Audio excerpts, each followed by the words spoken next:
Stand to be corrected, cause I'm a motherfucking legend. Lucky like a 7, stay smoking good like Devin. So when I die, I got a one-way flight to heaven. Shout out to my brethren who overstood the lesson and played a part of me being a motherfucking legend. Yeah, I'm a motherfucking legend.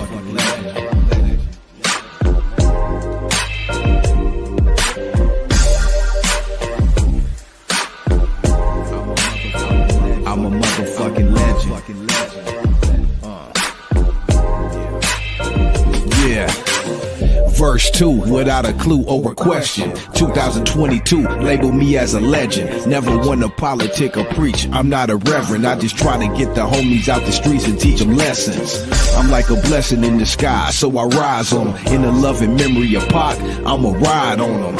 I'm the soul of the streets, I provide for them. Everybody sleeping. Okay, what up, everyone? Welcome to the show. It's Friday Night Live interviews with G-Lew After Hours, sponsored by Street Level Clothing, produced by DD Hairston. And tonight, we got a special guest. We've been talking about it all week. The homie Alex Alonso will be on the premises tonight. Live interview going up in 1 minute. Shout out to everyone in the chat. Shout out to my big homie, Big Flossy out there in the chat. What up, Floss? The real Mac Malone. JC, what up? Riri. Shout out DD Harrison. Shout out to Queen Jean. Everyone out there in the chat. Wait on Alex to tap in 1 minute and we'll get this interview started. Again, shout out to our sponsor, Street Level Clothing. TheGLewShow.com.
The live should be started shortly, people. I'm just trying to wait on Alex to tap in right quick. I think he's having issues, so give me 1 second.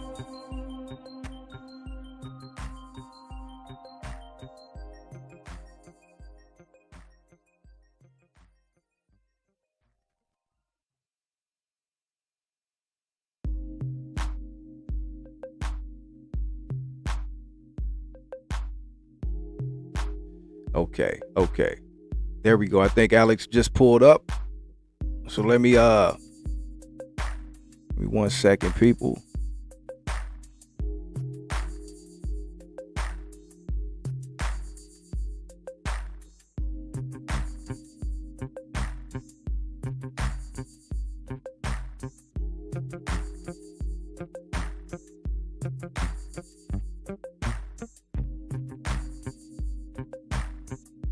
Okay.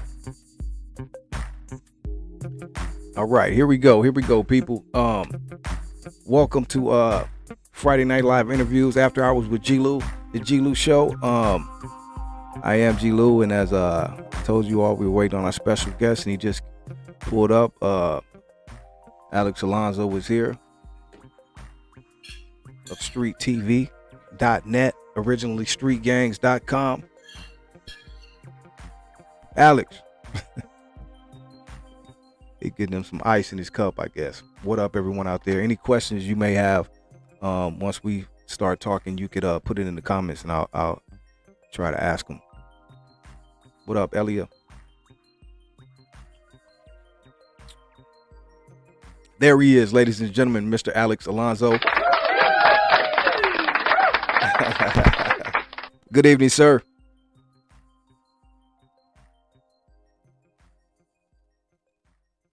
I can't hear you.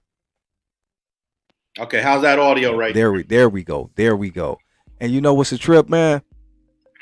You know what's a trip, Alex? What's that? You got on your golf hat tonight, man, and I was supposed to wear mine, man, because that's one of my sponsors, man. And I don't even have mine on, and you got yours on.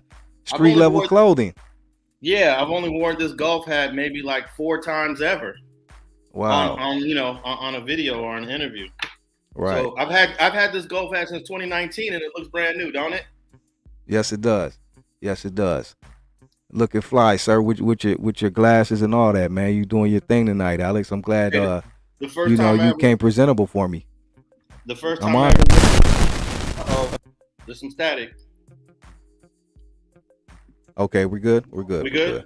Yes, sir. Go ahead. I was gonna say the first time I ever wore this golf hat was on an episode of the Gangster Chronicles back in 2019. Wow. Yeah. Legendary. Yeah. Legendary. Hey, hold up. Speaking of the Gangster Chronicles, we don't even want to start crazy, but what is your take? I mean, I just got to keep it real. Now, I'm gonna keep it real.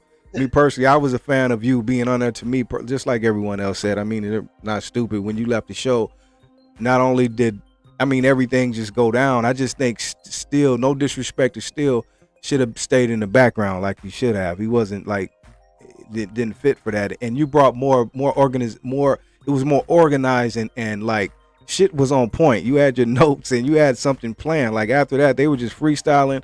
Then after it was just all over the place, man. So, you were definitely missed on Gangster Chronicles, I must say. Hey, I enjoyed the 50 episodes that I did with the Gangster Chronicles. That wasn't anything I ever planned on doing. They came to me. I did not go to them. Right. It was a good learning experience. I would say the best thing I got out of Gangster Chronicles, the best thing I've got out of doing the Gangster Chronicles is getting to know Reggie Wright Jr. And right. I have an incredible relationship with Reggie Wright Jr. I would have never thought in a million years I'd be cool with a former police officer. But right. I literally talk to Reggie Wright Jr. multiple times a week, And that's probably the best thing that came out of it, is at least I got a cool relationship out of it, even though everything else went south. Right. Yeah, and that's sad it did, especially after the Mob James thing. It's definitely a wrap now. I think, but hey, much respect. So let's go ahead and go back. We started on the Gangster Chronicles, but let's take it back, Alex. I mean, you don't need an introduction, but for the people who may not know, because you got the shades on, all that, the golf hat, they don't know who Alex Alonso is. Please give the people just a brief background, man. If you can, like in short term, because I know it's a long, extensive career and you've done so much. But please give the people who don't know a brief background of Mr. Alonso, please. Okay, quick brief background. Thanks, Steve. Is I guess I would say I was born in New York City, and I come from Puerto Rican parents that came to the United States shortly before I was born.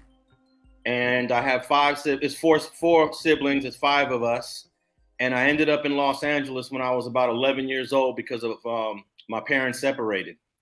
So my dad came out here and then got custody of me, and then I grew up in Los Angeles. I grew up in what's called the West Adams, Washington Heights, mid-city area of Los Angeles, and I'm actually recording live from there right now. Wow. And I got into all the internet stuff at USC. I ended up going to USC back in 1995. I graduated from USC, and it was in my senior year I created a website, and it was just called, my original website was called Gangs in LA. And I did it on a USC server. And then one day the USC, I guess you would call it the computer lab, said that you're getting too much traffic on your little student account website. So in 1998, I purchased a domain name, streetgangs.com. And I guess you can say that I've been going viral ever since. Before the word viral existed, before we was creating content, before it was e-commerce, I was doing all of that. I was selling stuff off my website, and so I started in 1995 with this whole internet gang shit. Wow. 95 people. I mean, 95, it wasn't really even internet yet, really. It was barely people with the little programs. What was it called? AOL. That shit you had to order it. What was it? Were you talking about AOL? America Online? AOL. Yes, sir. That was it. Yeah. It was barely. Yeah.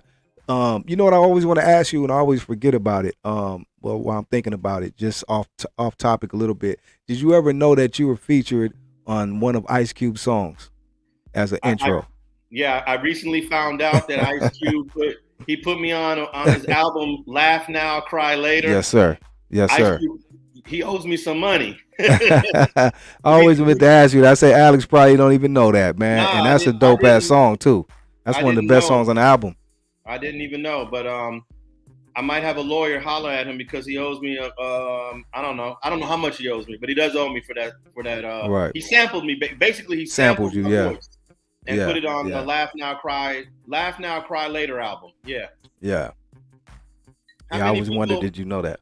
Well, yeah, I learned about it not too long ago. But how many people do you know that? I'm not a hip hop person. I'm not a Hollywood person. I'm just a regular dude. How many regular dudes get sampled on one of the biggest rappers in the history of America? Facts. That's why I say, Alex, he sampled you. He may owe you some money, but it's an honor too. To be to be on there, man. That's Ice Cube. You know what I mean? One of the, you could say the of LA, homie. Like when it comes to this gangster rap, he's the guy. You know what I mean? Well, let me tell you a little something about Ice Cube, because I worked on the film Straight Outta Compton back in 2014.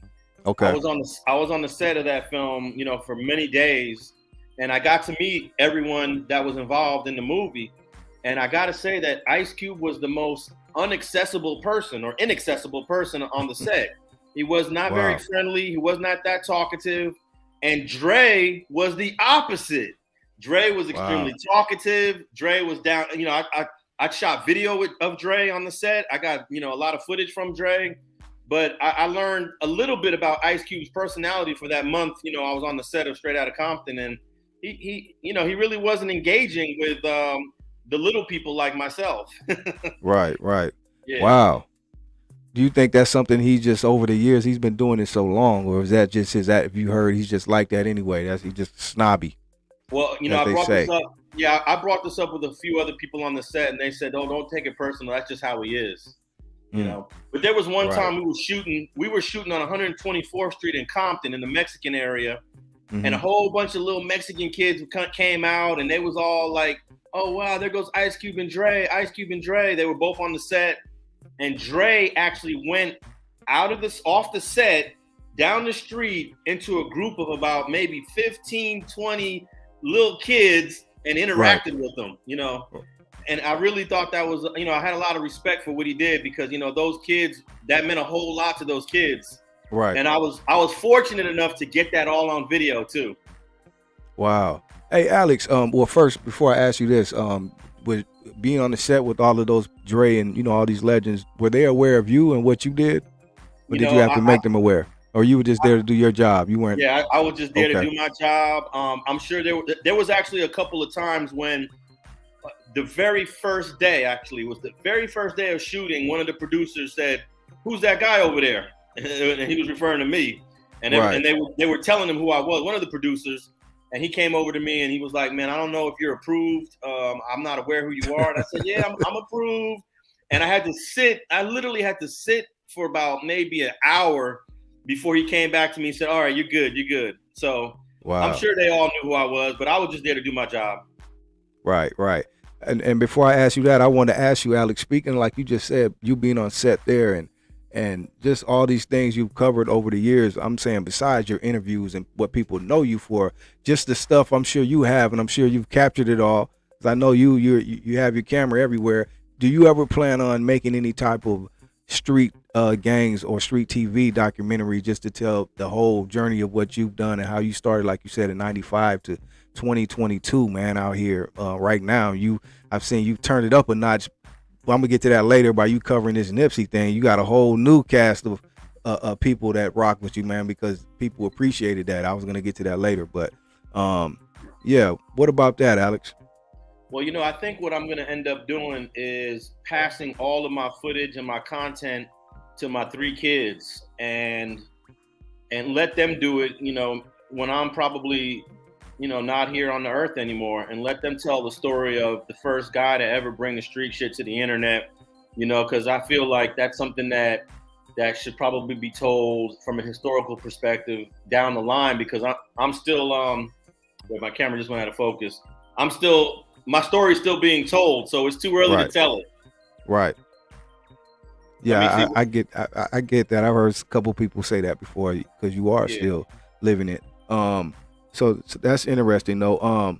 But going back, Alex, like you said, 95, like 98, I know when it really got kind of popping, but for you to be the first one, like doing this content, man, did you ever think it would go like when you started this, were you just kind of like you said, let me try this, let me do this, and it just continued on? Did you ever think, or was that your you know, is that what you wanted for this street gangs to go as far as it did, or was it something you just took along the ride and it just took you with it?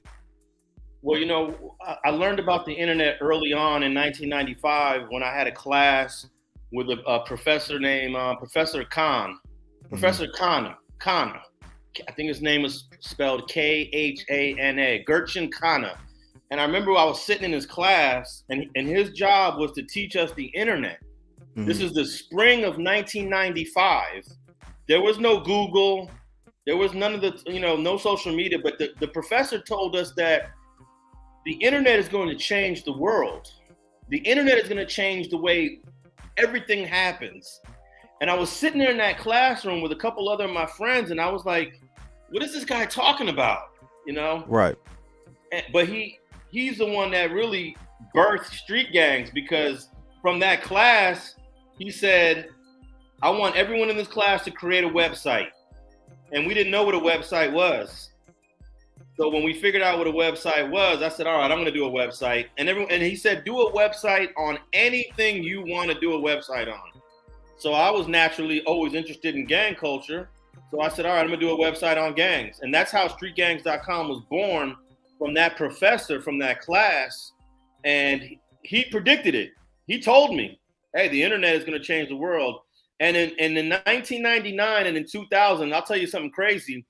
I was doing e-commerce on my website before it was even called e-commerce. I was selling little homies figures, and I was selling a bibliography that I wrote on gangs and a few other things. And in 2000, I made something like $300,000-$500,000 between 2000 and 2001 selling e-commerce. And I was able to take that money and buy some apartment buildings. And because of that, it helped me make my first $1 million off of some shit that the professor told me. Hold up, Alex. Hold up, Alex, because you're giving up a little game tonight because people didn't even know that side of you. You know what I mean? The realtor and all this type of shit. We just know Alex's streak. Maybe you're, teaching some classes, but people not knowing Alex is over here, shaking and moving and making some moves over here. I made my first million. You see how he said that years ago. So Alex, that's some good game, man. I appreciate you even speaking on that part of the game. I don't want to cut you off. Go ahead, bro. No, I was just saying, I took all the money that I made selling my bibliographies, the homies dolls was crazy. I ended up buying I bought like four properties in 2003, 2004, 2005. I was buying up properties.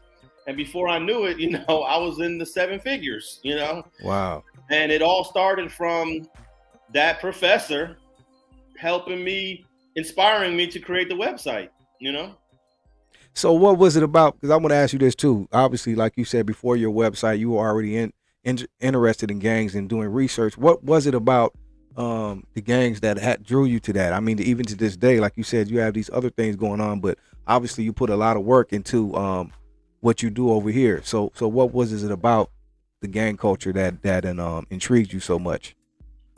My family, my father, my uncles in New York, they were all from the streets.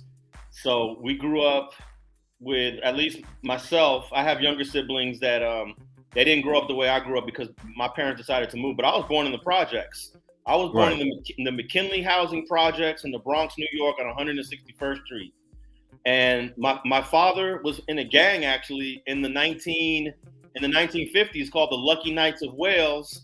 And my uncle, my dad's brother, Tito Fernandez, he actually started a gang called the Puerto Rican Tigers. So, it was around me since I was born, But then when I came to Los Angeles and I started going to junior high school, I started meeting dudes from everywhere. I went to this school called John Burroughs Junior High on Wilshire and McCadden. Mm-hmm. And that was a mecca of everybody. There were Mexicans, there were Central Americans, there were blacks, there were Crips, there were Bloods, there were Southsiders. There was everybody at John Burroughs. In fact, the first wave of MS-13, I was at John Burroughs in 1982. MS-13 was founded in like 79, 80.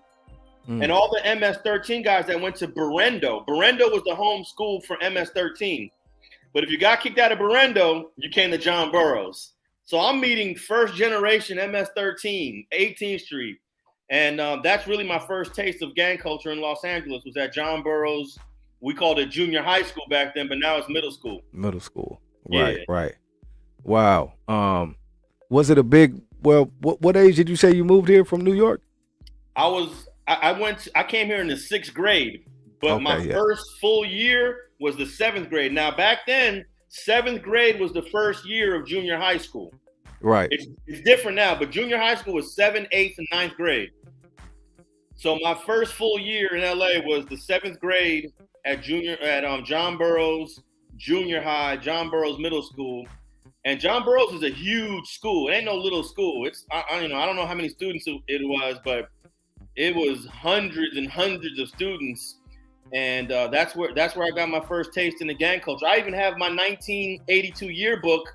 It's hit up with all kind of gang shit in it. I got wow. It. Check this out. Check this out. Check this out, because I got my bookcase. What does that say?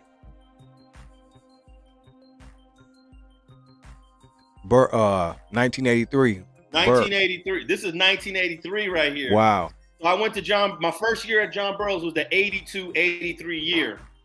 And, wow. Look at this.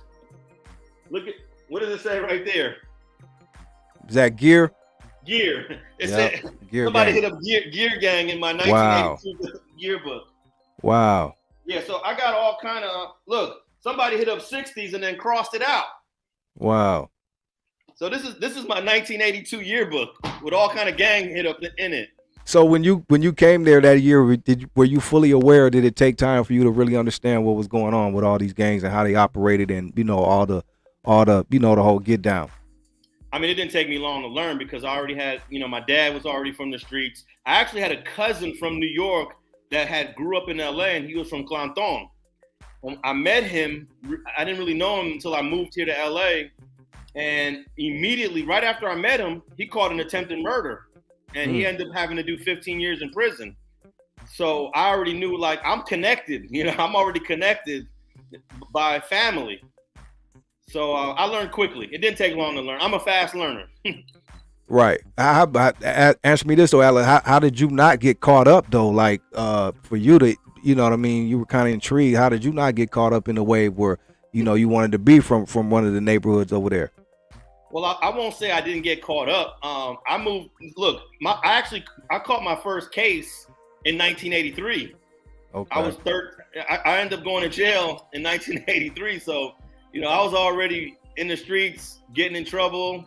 And I caught a case in 1983 as a juvenile, and then I caught another case in 1985 as a juvenile. So I did get a little caught up. Okay. But I take it, like you said, you had a father and things of that nature. So you had some family, like, you know what I mean? You weren't just out there like that. Obviously, you were raised right. Look, when I caught a case in 1983, and I got arrested at Wilshire Division, LAPD Wilshire Division. They sent us down to downtown LA. And because that was the first time I ever got arrested, they let my father come get me. They wanted to send us to East Lake Juvenile Hall. East Lake. Yeah, but I never went. So what happened was they gave me an exception, but they put me on 6 months probation. So when I got home, after my dad came and got me from downtown, he took me home and he beat the shit out of me with a broomstick. It was probably the worst beating I ever took from my dad. It was a broomstick. I was laying in my bed chilling, and he came in there with a broomstick, and he bum rushed me. He said, I did not bring you to Los Angeles to be catching cases. And my dad was on me. My dad was definitely, if it wasn't for my dad, I will tell you this, my dad's resting since 2015, and I got a lot of love for him. And man, rest in peace, Alex. I didn't mean to take you there, man. No, it's cool. But I'll say this. If it wasn't for my dad, there would have never been no streetgangs.com. I probably wouldn't even be alive if it wasn't for my dad. My dad, I used to be out on the street, out on the block. My dad would come down there and embarrass me and grab me and say, get your ass home. You know? So I never got fully, into anything crazy. But, I dabbled. I ended up hitting the county jail a couple times too, Oh, wow. Yeah. Wow. We're not even going to go there. I was going to ask you, how was that? We ain't even got to go there. You know what I mean? I get it, bro, because LA County is LA County. So, but man, but rest in peace to your father, Alex. I know he had to have a type of effect on you to be the person you are, because I know the type of guy you are, and you have kids now, and you're doing the same thing. No doubt. Being a great father. So salute to your pops, man, and salute to you on that, bro. Let me see. This is what I want to ask you. Once you started Street Gangs officially, like, past like the website and doing a little post, early days, once you started doing interviews, can you remember who your first interview was? Yeah, my first interview was either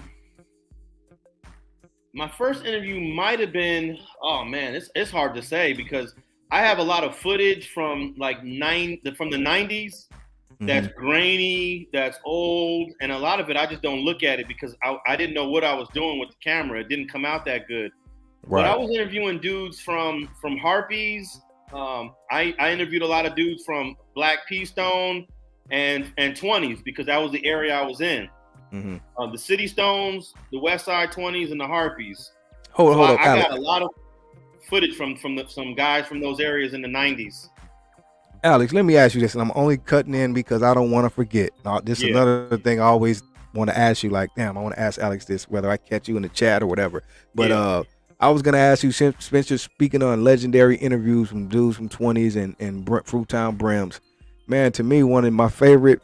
I don't want to say favorite because dude was ruthless, homie, but that was a cold interview with the homie.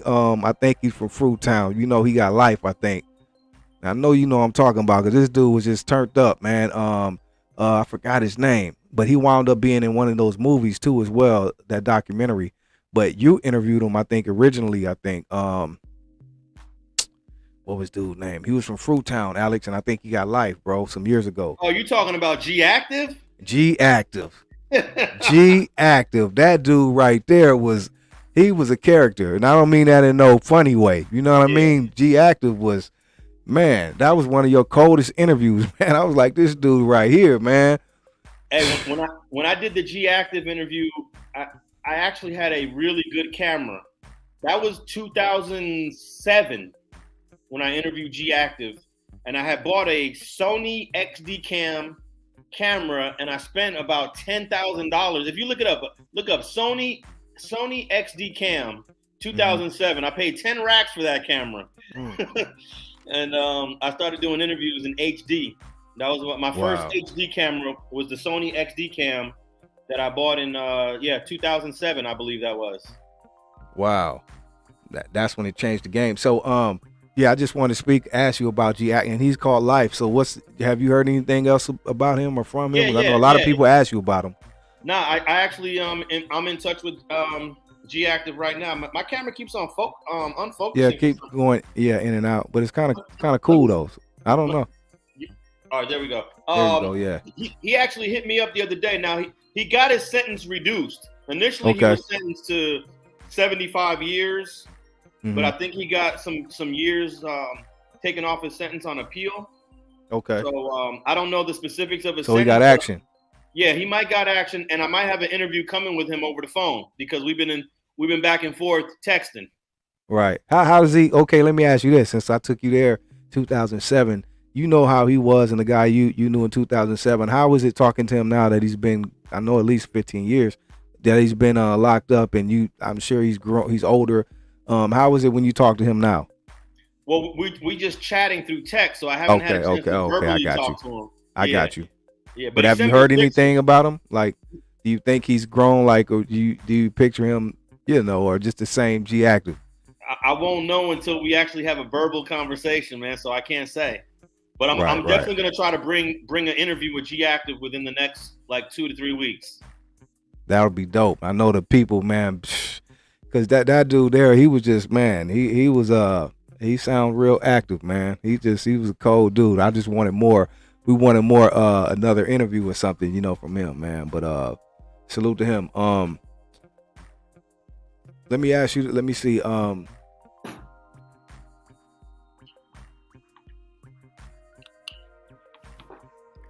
What would you say, like, being that you started this, man, when you started it, Alex, and you got familiar with a lot of different neighborhoods and people and relationships, what would you say, like, the difference is from then and now? And when I say that, I mean overall, from like the people, the communities, how the structure is, the gentrification, I mean as a whole, as you see it, and maybe the future of street gangs in LA. Well, definitely there's been a lot of demographic change in the city of LA. There's been a lot more Latinos moving into the community. A lot of blacks are moving out the community. They're moving out to the Inland Empire. They're moving east. They're moving north. They're moving into the Antelope Valley. And whenever blacks move out, it doesn't get replaced by another black. It gets replaced by a Latino. So, the gangs are changing. If you look at the east side of South LA, most of the east side is Latino. Most of Watts is Latino. Most of Compton was all black before. Compton is probably like 60% Latino. Somebody could fact check me on that, but it's not majority black anymore. That's for sure. So that's probably the biggest change. That's the biggest change right there. We're seeing that racial demographic change. Right. Good evening, Nay. But my thing is just like with the gangs, have you seen any like I said too, with the structure and a lot of the old, it's a whole different structure. How, you know, I'm sure how these youngsters and how people even get on these days, how they do their thing. You know, what do you see the biggest change in that part? Here's the biggest change from, like, I came up in the 80s in LA, in the like 88, late 80s, 86, 87, 88, 89. The biggest change that I see is that there is more of a tolerance for informants and snitches in the hood. In 88, 89, 90, that wasn't happening. You couldn't be no snitch and come back to the hood. The snitches are more aggressive. The snitches are coming with guns, and they coming back to take over the hood. Right. You know, so that is really a remarkable change in culture, where informants and snitches are becoming the powerful guys in the hood. And look, I had this question too, talking to someone about this somewhat. It wasn't strictly about snitching, but it was just strictly about how things have changed in that nature, where a lot of things that go on now definitely would not have happened 15, 20 years ago. You know what I mean? Like you said, snitches and how people can come out and move around. It's okay. And that takes me even back to like, this was even a point I brought up, like say when Suge was around, not to point, single him out, but again, when people like that were around, you wouldn't see a half of this stuff, even though a lot of the bad shit they did, but a lot of this other shit would not be going on either, right? Because you had those people enforcing a little bit more, you know what I mean? The structure and things. Now people don't do that. They don't care. Yeah, no doubt. I would say another change that really kind of blew my mind over the years is that you have Bloods beefing with other Bloods. That was like unheard of in the 80s. It was unheard of in the early 90s. I would say the first real big blood versus blood beef would be the Peblos and the Villains. Mm-hmm. That started around like 98 or something like that, late 90s. But now you got Pyrus fighting in Compton. You know, you got Bloods on the west side fighting, Bloods on the east side fighting. So that I never thought I would see the day where Bloods would be fighting other Bloods, because there was always a lot of unity between the different blood hoods because they were always short. There wasn't a whole lot of them. But now, you know, they're going at it, man. Hey, I'm going to go get a little bit of juice. Give me 30 seconds. Okay, cool. Okay. What up, everyone out there in the chat? I see Nate Love out there. What up, Nate? Shout out to our producer, DD Hairston, our sponsor, Street Level Clothing. My boy Alex got his golf hat on. I don't even have mine on. But shout out to our sponsor, Street Level Clothing, and the GLewShow.com. If you haven't subscribed already, please subscribe. Hit the like button. Shout out to BTP Media Group, our other sponsor. What up, Jeff? Yeah, and don't forget Sunday nights, Odie's Rule Forever, G-Lew, Nate Love, #1 rated. Right. So anybody got questions for Alex, put them right there in the comments, and I'll get to them. I'll try to ask them. DD said, I just watched a documentary on this. Okay, y'all.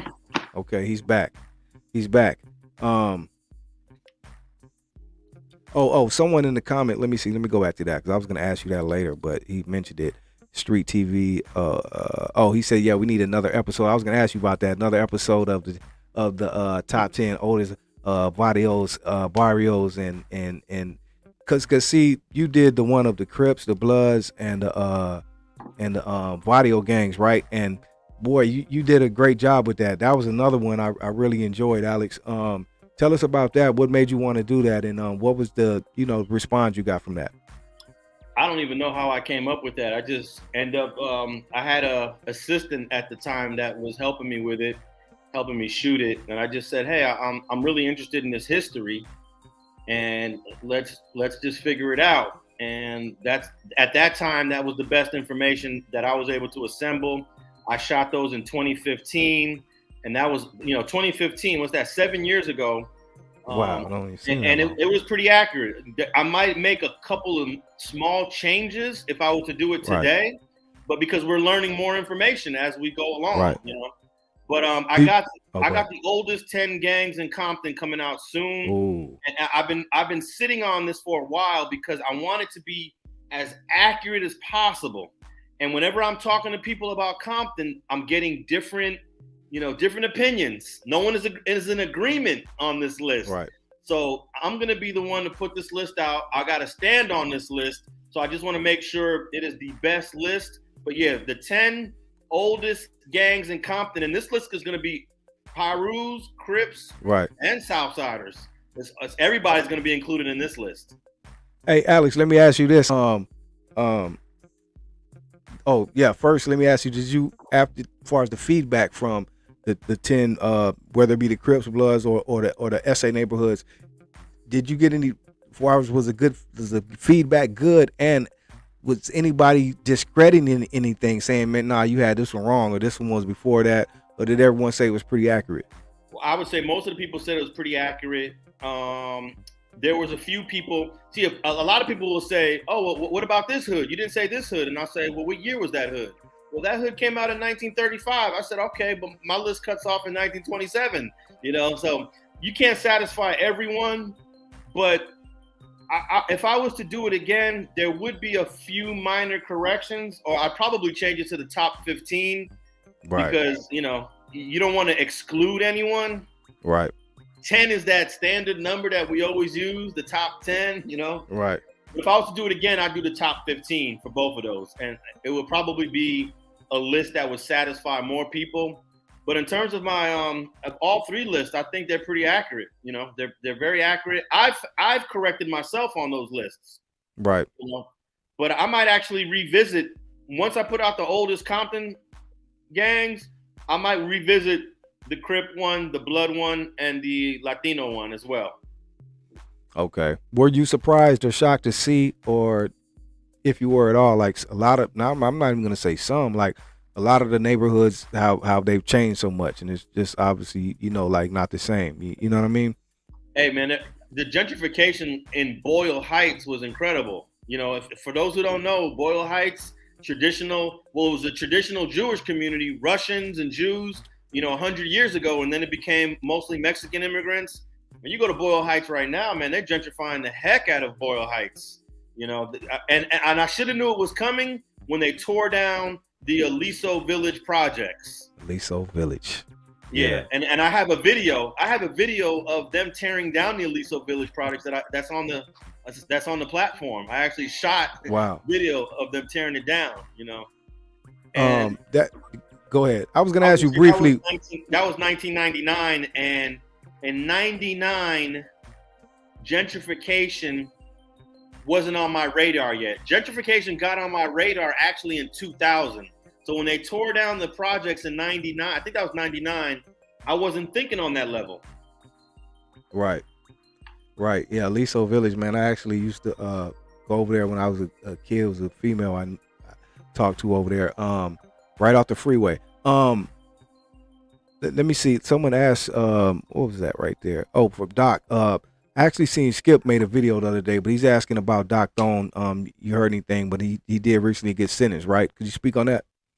Yeah, Doc Thone got sentenced to 420 months. Damn, that sounded like a lot.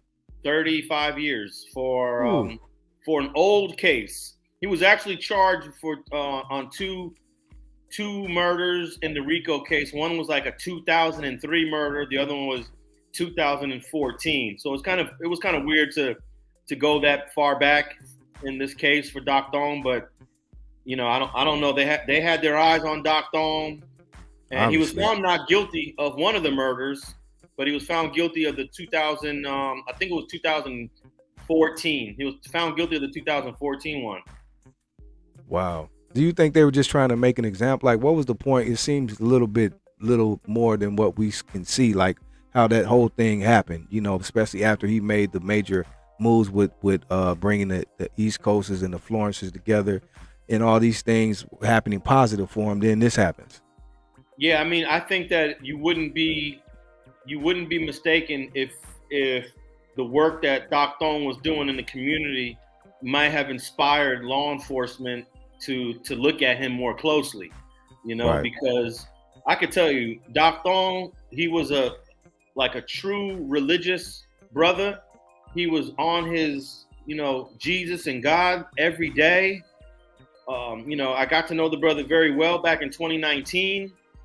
I was privileged enough to be invited to some of the meetings when they were doing the peace talks. The Nation of Islam hit me up and said, Alex, you need to come down here. We having some monumental meetings. I said, I'm pulling up right now. And that's when I met Doc Thong. And, you know, he was a cool brother every single day. So when he got indicted, I was like, wow. And then when I saw the years, 2003 and 2014, then I was really like, wow, you guys are going back to put this brother in the basement, man. But, man, it's unfortunate. But you know what? He went on trial, and he still has his appeals rights. Okay. He still has all his appeals rights, and I'm almost certain that his attorney is going to file some appeals and see what happens. Because, I mean, 35 years, that's like a wrap, man. I know Doc is in his 50s at least. That's a wrap, man. Hey, guess how many people were named in his RICO indictment? How many? None. Wow. It was just him. How does that work? I thought they have to have people, right? That's how it works. Well, I guess in this example, it's one guy.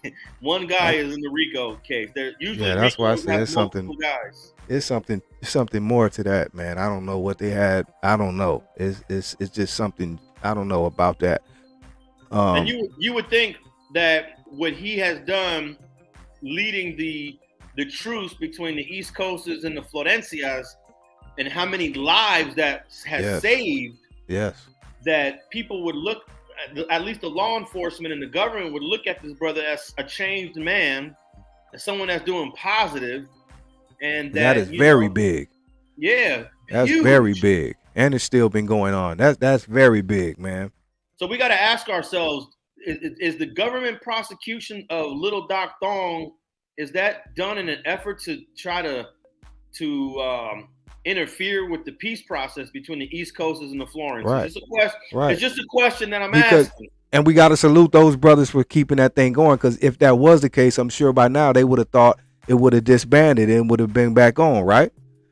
Exactly. So far, it's still holding, but it's more difficult to hold without Doc Thong on the front line of it. It is more difficult. Because those youngsters, man. Yeah. Wow.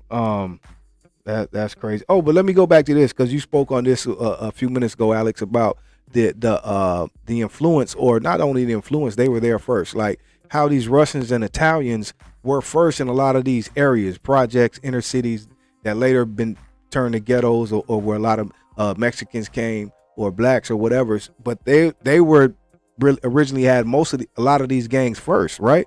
So how did that work, and how was the shift transferred to where we come in and we just say we take on that? Well, if you go back to the late 1800s, it seems like a million years ago, but you go to 1880s, 1890s, over there in Lincoln Heights was Italian immigrants. Boyle Heights were Russians and Jews. In fact, if you ever heard of a neighborhood called Breed Street, you go to there. You ever heard of Breed, a little Latino gang? I haven't heard of them. Okay, if you go to Breed, they got an old Jewish synagogue on their street. Wow. And the synagogue is at least 100 years old. So yeah, a lot of these gangs, like Clover. I did hear about them. They had definitely an Irish influence, right? That lived. Yeah, I did hear about that. Absolutely. They're probably one of the ones I did hear about. Clover goes back at least to 19. I'm not sure if I'm going to get this one correct. I'm just taking a quick guess. They're old. Early 1900s. We'll say Clover. Early 1900s. But of course, at that time, they were multi-ethnic gangs. You had your Irish, you had your Italians, you had your Jews, you had your Russians, and then you had the Mexicans were the new guys on the block. But as time progresses and the Jews and the Italians and the Russians assimilate into American society, and then of course you have a bunch of Mexican immigrants, the Mexicans end up taking over those gangs. Like Dogtown. Dogtown is a gang over there in the William Mead housing projects on Main Street. Yes. That didn't start off as a Mexican gang. Yes, that's another one I heard that what was that, Russian? Dogtown, I don't remember exactly, but Dogtown goes back to the 1890s. So it could have been either Jewish, Italian, or I think it's either Jewish, Italian. You got to check my notes on that one. Okay. Wow, that's deep. Who is okay? Hold on, let me ask this question. Marcy asked. She asked, or are you a fan of Snowfall, and do you find it true to life of the events taking place in that, what they're showing in LA at that time? Do you find it pretty accurate? We know they took Freeway Rick's story. Yeah. But I guess he's asking you, how do you feel about it? Well, I watched Snowfall in season 1, and I was very entertained by it. But I definitely noticed that they did change some things just for, cinematic purposes. But then when I found out that Freeway Ricky Ross was kind of backdoored by John Singleton, I lost respect for the show. I actually stopped watching it. But I think Freeway Ricky Ross has worked out his differences with John Singleton before he rested. Okay. But I haven't went back to the show. But I did enjoy watching season 1. You could tell it has changed a bit since John hasn't been there. They're trying their best, but you could tell we're definitely missing John. But that's one of my favorite shows as well. Just because you don't get that. I love to see good LA shows, because a lot of them, so many of them that they try to put out are so Hollywood. They're like, you know what I mean? So when you see some decent ones, man, a little more authentic, I try to support it. Rest in peace to John too. Okay, let me say, like I asked you about one of your first interviews. What would you say over time? I know you had a lot, Alex, but What would you say is one of your most memorable or favorites, or if not favorite, memorable?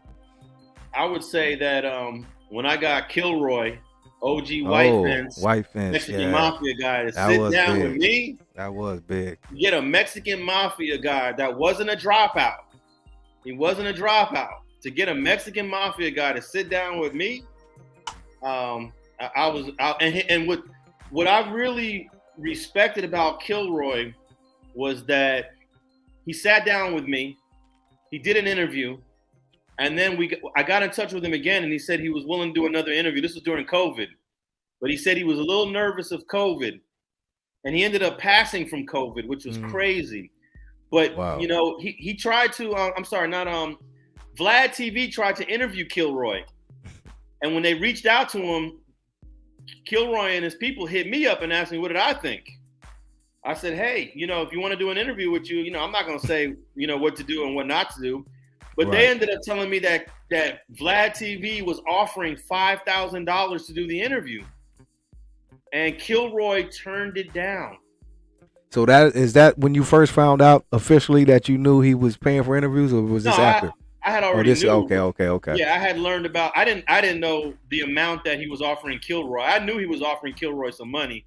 I didn't know what the amount was. But what's interesting about that? After he turned down the $5,000 from Vlad, he agreed to do an interview with me for free. Wow. And then and that was in December. Great choice. That was in December of 2019 when he agreed to do an interview with me. He said, let's do it in February, and he died in January.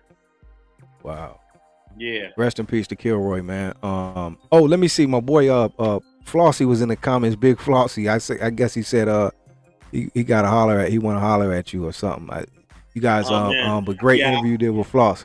He said you got to check in. You got to check in, he said. I owe Flossie a phone call, man. I definitely owe Flossie a phone call. My apologies, man. Just life, man. It's just, I have no excuse but to say life, man. Right. 3 kids and a family. That's all. But hey, Flossie, you can blow my phone up anytime. I'm here. Okay, that's what's up, Big Floss. Hope you heard that. Yeah, Flossie actually, he helped me get an interview with OG Rome from the west side of Long Beach. We don't hear a lot about. Okay, yeah, that was a good interview. The Insanes in the 20s, right? The Insanes in the 20s in Long Beach. Yeah. But Rome actually spoke on what was going on the west side, which I thought was fascinating. That was a great interview. But speaking on that, since you're speaking on that, are we ever gonna get? It seems like it's hard to get. And that's with anybody I've seen. I've seen a few here and there, but a good solid interview and some history on Long Beach. Like you were cracking it with Floss, because now you're getting to the older cast. You've interviewed a lot of younger dudes, but we have yet to get, like, you know what I mean, Alex, like some good real history on Long Beach is like a good interview from a real OG. There he is. I see you. You know what? That's where you teach at, right? Well, yeah, I used to. Oh, okay. Well, go ahead. I'm fascinated with Long Beach. In fact, I've spoke to a few people about, really doing a documentary, not just interviewing people, but telling the whole Long Beach story from the beginnings of Long Beach to what it is now. So yeah, Long Beach is certainly like on my list. It's on my bucket list of a fascinating city that has a rich history that can be told in a documentary that I think would be very entertaining. Yeah, that's what I said, man. We're missing that still. I don't think we've got nothing solid like that, from Long Beach, man. I got a lot of and there's love a lot of Long history Beach. there. That's what I'm saying. Long Beach has a cold story to tell, man, but I don't think it's been told yet, right? You know what I mean? Definitely. And there's a brother that I remember meeting years ago named Duke, and Flossie knows him very well. I met this brother named Duke back in 1996, and he had a calendar, a Long Beach calendar. It was an amazing calendar because each month featured someone either from Insane or from 20s, and it told their story, from January to December. And I was like, wow, this calendar is amazing. It was a gang calendar, basically. And this brother named Duke hooked it up, and I still have the calendar to this day. Wow. Collaborate with. I know Duke got a lot of love for Long Beach. He's from there. I'm not from Long Beach, but I've worked in Long Beach. I've taught in Long Beach. I've been. Hey, were you able to get in Long Beach? Hey, Long Beach. Yeah, Long Beach is. Hey, were you able to capture anything like back in the day? Still, when you were doing some of your early work when Long Beach was still on fire and you had the VIP, and were you able to ever get anything back in the day on Long Beach like that? Nah, man. Back in the day, man, Long Beach seemed so far from from LA, to me. Right. I remember that's Long Beach Island. Look, I had a girlfriend back in the day that lived on a street called Eximino in Long Beach. And she had lived in LA, but her family had moved to Long Beach. And I used to travel all the way from LA to her house. And I'll be like, damn, it takes like 45 minutes to get over here in traffic. Right. So it seemed so far back in the day. So no, I didn't spend a lot of time in Long Beach at all doing any of that documentation. Okay. The homie OG Steve said, ask Alex if he has any merch, any street TV or street gangs merch. I used to have a bunch of merch with the shirts, but I ended up, most of my shirts got sold out, but I'm going to revisit creating a whole line of different shirts, different colors, street gang. I'm going to go back to the street. You got to bring that street gangs back, bro. Yeah, that's classic. I got the original. I got the original silk screen street gangs pattern that I'm gonna press. I'm gonna have all colors, all sizes. It's just a matter of time. I'll probably open up the store in early 2023. That's dope. That's dope because that merch is legendary. You take it back to the original street gangs logos. That'll be some dope shirts. People all over the world now. You know what I mean? So let me ask you this. Let me see. How do you feel like, Alex, you started, like you said, this thing in the 90s, bro? How do you feel like 20 years later, like when you started, of course, you're the only one. Even when you took it to YouTube and the interviews and things you were doing, you're the only one for years, until, Kev Mack came along. But how does it feel to be just the first that do what you did? And now 2022, when everybody got a platform, you see a bunch of people trying to duplicate what you do or just whatever they're doing. How do you feel it? Do you feel it's like, damn, too much, or do you feel a little flattered? Or do you feel you get your credit you deserve? I think about it a lot when I see a lot of these other platforms. Sometimes I wonder if these platforms even know who I am. Right. A few of them do know who I am, but I think most of them don't, because a lot of these guys that are doing platforms, they're like 30 years old, and shoot, that means they weren't even born when I created streetgangs.com. So right. I don't think a lot of people are aware of it, but every once in a while I'll throw up some old content that I have that I did from back in the day just to remind people. Like I just put up a video I did in Overtown, Miami. Overtown is I seen that. I didn't even know I didn't see that back in the day, but I seen it when you put it up recently. I never posted that before. Okay. I've been sitting on my shelf for almost 20 years. Wow. So and you got to remember, when I was doing this content back in the the 90s and early 2000s, there was no social media. So there was no way for me to meet someone and say, hey, can I pull up on you? Right. I just had to pull up. So I'm just pulling up. They don't know who I am. So when you look at all my old content, I'm just meeting those people for the first time when you see the video. Right.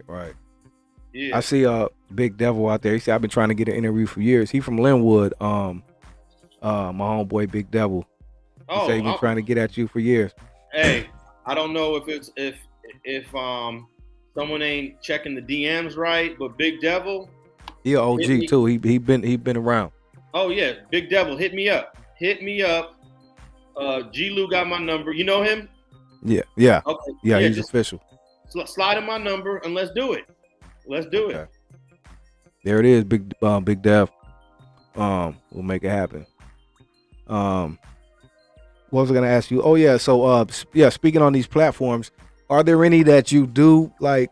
I'm sure you know of Kev, of course, but like, are there any ones out there that you do kind of respect or like, okay, you know what I mean, or do you think it's all like, how do you view all of this stuff, man, going on? Well, I respect the platforms that do the content responsibly. Right. I don't think a lot of people are doing content responsibly. I think Kev Mack does content extremely responsibly. Right. You know, we all make mistakes, and we all sometimes, like when you mentioned G Active, I actually believe that the G Active interview is a mistake, because I'm not proud that I showed G Active pulling a gun out. Pulling a gun out, yeah. And I probably shouldn't have posted that, but that was like 15 years ago, and I wasn't thinking about it, you know. But there's a lot of platforms that don't take the responsibility in making sure they're representing the culture without, you know, putting a person in the crosshairs, without, you know, I believe us as the content creator, as the filmmaker, have to take a little bit of responsibility in the way we portray these people. Because a lot of these hood vlogs, they show you 50 people on the block. Right. Because it's all prearranged. It's all prearranged. And that's not the way people really hang out. If we were to drive to the hood right they now, just do that because they know the cameras are coming. They know the cameras are coming. Right. So really, at the end of the day, these guys that do these hood vlogs are showing you something that's not even real. Right. Because where can we pull up right now, G-Lew, and find 50 dudes on the block right now? You're not. Yeah, but if everyone is pre-announced that I'm coming, they're gonna call everybody up, and then everyone's gonna show up, and then they're gonna have their guns, and they're gonna start flashing them. And a lot of those videos are the ones that get caught into the YouTube algorithm and get a lot of views. Which is a great segue to where I wasn't even gonna bring this up because I didn't think about it till you started talking about these hood vlogs. But recently, speaking of hood vlogs, and one of the guys, because it was another guy doing it originally. I know this Miko guy came later. I mean, to me, I don't know. But it was originally the other guy, like I don't know what he is. You know, the guy, he does pretty good with his stuff. But this Miko guy, I got hip to him too recently. And, you know, how he does it, like you said, is definitely not responsible. Everywhere he goes, like you said, they pulling out guns and everybody, like, you know, is just all bad. But recently it came out that he was definitely had some things going on with him, and you kind of exposed those things, and you had a lot of back and forth and this and that and that and this. What's all going on with that whole situation with this Miko? I'm sure the people in the comments know, or some people, Meek, I don't even want to give him no pub, but you know, it is what it is. Miko Worldwide, whatever. He does some of the hood vlogs. Well, he does most of the ones like the South and stuff. You know what I mean? But he's been recently all over the place now. But speak on that situation, Alex, if you can. Well, back in what year was that? 2020. In 2020, he gets arrested in Colombia. And my friend Nika, she sent me a link. She said, hey, this YouTuber got arrested for something to do with rape. So that's when I first learned about him, and I looked him up, and I was like, oh, wow, he got hit with a forced sodomy against somebody that was 17 years old. And it's another male, not a female, another male. God. So that happened in 2020. He was actually originally charged in 2018. So he was on the run for 2 years. But when he got arrested, you know, it didn't really. I wasn't really it wasn't no big deal to me because he wasn't doing hood vlogs at the time. All his videos were Dominican Republic and travel videos. So I realized he got out of jail 1 year later. In 2021, he got out of jail. And I was like, wow, how did he beat that case? Because that was a case that you're supposed to do at least, 5, 6, 7 years. Right. And he did 1 year on that case. And when he got out last year in 2021, he started doing videos in Atlanta and in Georgia. And he just blew up overnight. I was like, who is this guy? And he had big numbers. I'm like, wow. He really blew up doing the gang shit in Georgia because I think he had about 30,000 subscribers before he went to jail. And boom, he shot up to 200,000 subscribers, in months. So I didn't pay no attention to him. I was just like, this guy's doing his thing, But then he came to LA. He came to LA in 2022. And when I seen something he did with this in the 60s area. That was the first one I seen. I was like, He did the 60s, and then he did the Fruitown Pyrus. And the Fruitown Pyrus, the ones he did in Compton, I knew those dudes. So I hit them up, and they said they didn't. I said, hey, do you know who this dude is that you just gave an interview to? And they was like, no, we didn't know. So that's when me and FG did an episode on Streets and Scholars back in May where we talked about Miko Worldwide. Right. Because he touched down in LA. And that's the only reason why we spoke on him. Wow. So these guys start getting comfortable. They're just blowing up. They know the numbers, and people, I guess, anybody will want to have, like this, I guess, like you said, the day and time, these youngsters watch. They see what's going on, so I guess anybody will have them on if I want to come to an interview or come to your hood. Look, if you want an interview, you can hit me up. And here's another thing: he charges money to interview you. He charges. I never charge anybody. Yeah, I don't charge anybody. Yeah. In fact, I'm glad. That's a good thing. Hold up, Alex. You spoke on this, and you've been speaking on this. This is nothing new you said, but this is what's messing up journalism as we know it. You being a true journalist, in the old form and today, you spoke on that, how that is really killing that culture of that, how people now do. And I guess it's only because you have these people that are making a lot of money, like your Vlads, and these people where people, like you said, no one's ever supposed to get charged for an interview, right? But a lot of that is going on now. Can you break that part down? Well, you have it two ways. With Miko Worldwide, he's doing the interviews, but he's charging you. That'll be like with Big Devil. Let's say Big Devil wants to do an interview with me, right? Right. That's like me telling Big Devil, you got to give me $500 if you want me to interview you. Right. Which I've never done. But he charges the subject, and he charges like $2,000. Wow. So, but that's one thing. But the other way is when someone like Vlad will actually charge, has to pay for the guest to come on the show, which is another thing. And once you start paying guests to come on the show, you fucking up the whole game, Yeah, that's what I'm saying. That's probably what has happened now, and the game is fucked up. In those aspects where you're dealing with, the Vlads, those people like that. Speaking of Vlad, right? Let me get into this briefly because I was going to ask you about this later, but since we brought him up, how do you feel about him recently? Well, I know how you feel about it, but what do you think, for the people who don't know, him bringing you up in a recent interview because he's recently sat down with Mob James again and completely, try to brush or whatever they did about the situation, which to me, you could just tell if you go back and look at Mob, and I'm disrespect to the big homie, I don't know you, bro, but you go back to Mob's early or first Vlad interviews, his whole demeanor to where it is now, he just his whole posture just shows you feel me, what's going on with him. But whatever the case may be, Vlad spoke on it, and he spoke on you and said that discredited you and said you were just mad, and you could tell it was personal because he said you spoke about him. So then he said you were a disgruntled Gangster Chronicle employee and da da da da da. How did you feel about that?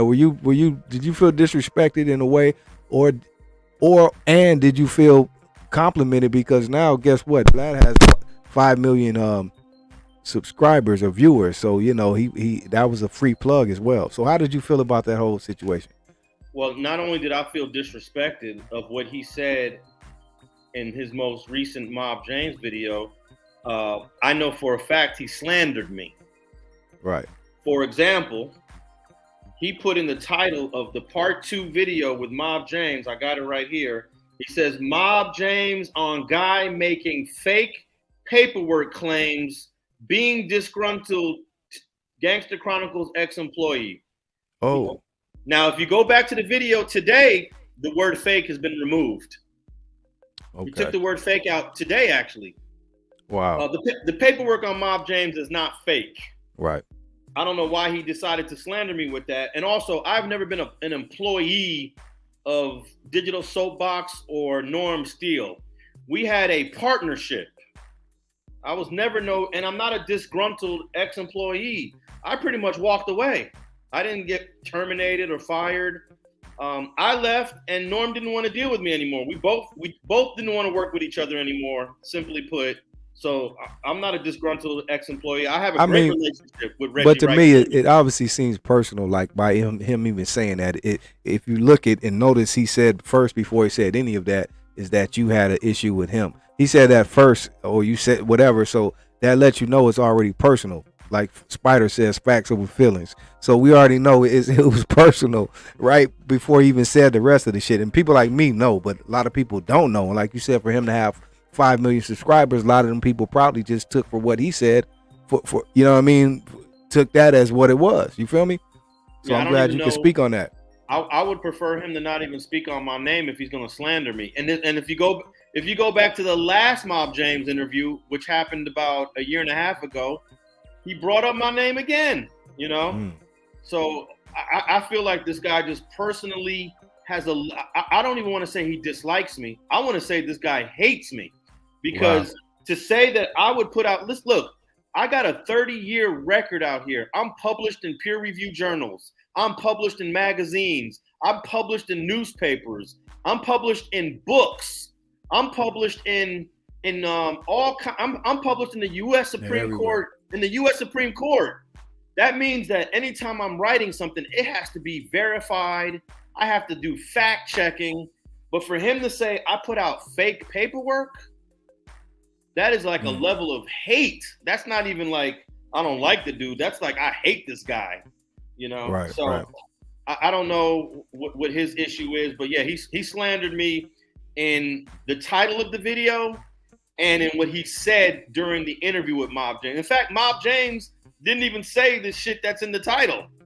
You know, that's all coming from Vlad. So I don't know what. So how does that work? Does he have to issue once these facts are proven? How does that work in that world where does he have to honor that and give you an apology, or I'm sure it's up to you if you press that issue or whatnot. How does that work with someone like Vlad? Well, I don't think Vlad would ever apologize to me, because he wouldn't even apologize to the Honorable Minister Louis Farrakhan you're right. for speaking foul on him. I mean, if you're not going to apologize about he made an excuse about it. Yeah, you can't apologize to Farrakhan. You know he ain't apologizing to me.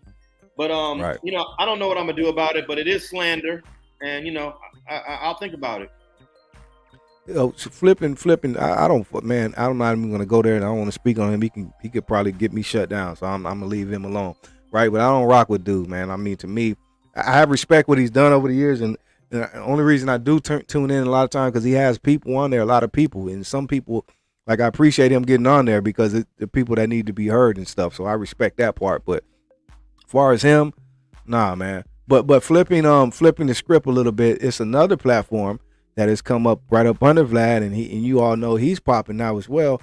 A guy I think a little bit different than Vlad. I gave him a little more credit than Vlad, but he recently too has been, you know, under the fire for recent things that has happened. And I'm gonna get to this too, because this is something I was gonna ask you later, but I guess we'll get into it now. I'm only bringing this up because we're gonna flip the script to another podcaster, the Adam 22, No Jumper, right? And I'm only going to him now because he's a little different than Vlad, but recently had a thing with American Cholo, and I know you're well familiar because you've been on the homie's his house many of times, and you're close with him. But flipping the script a bit, what do you think about that whole situation? First with Adam 22, and then what happened with the whole American Cholo and how the homies went up there and Bozo and all that. Well, I thought it was a little unfortunate that they were trying to discredit American Cholo by trying to characterize him as a racist by taking some clips that he said out of context that that Adam decided that he wanted to repost that he found was newsworthy.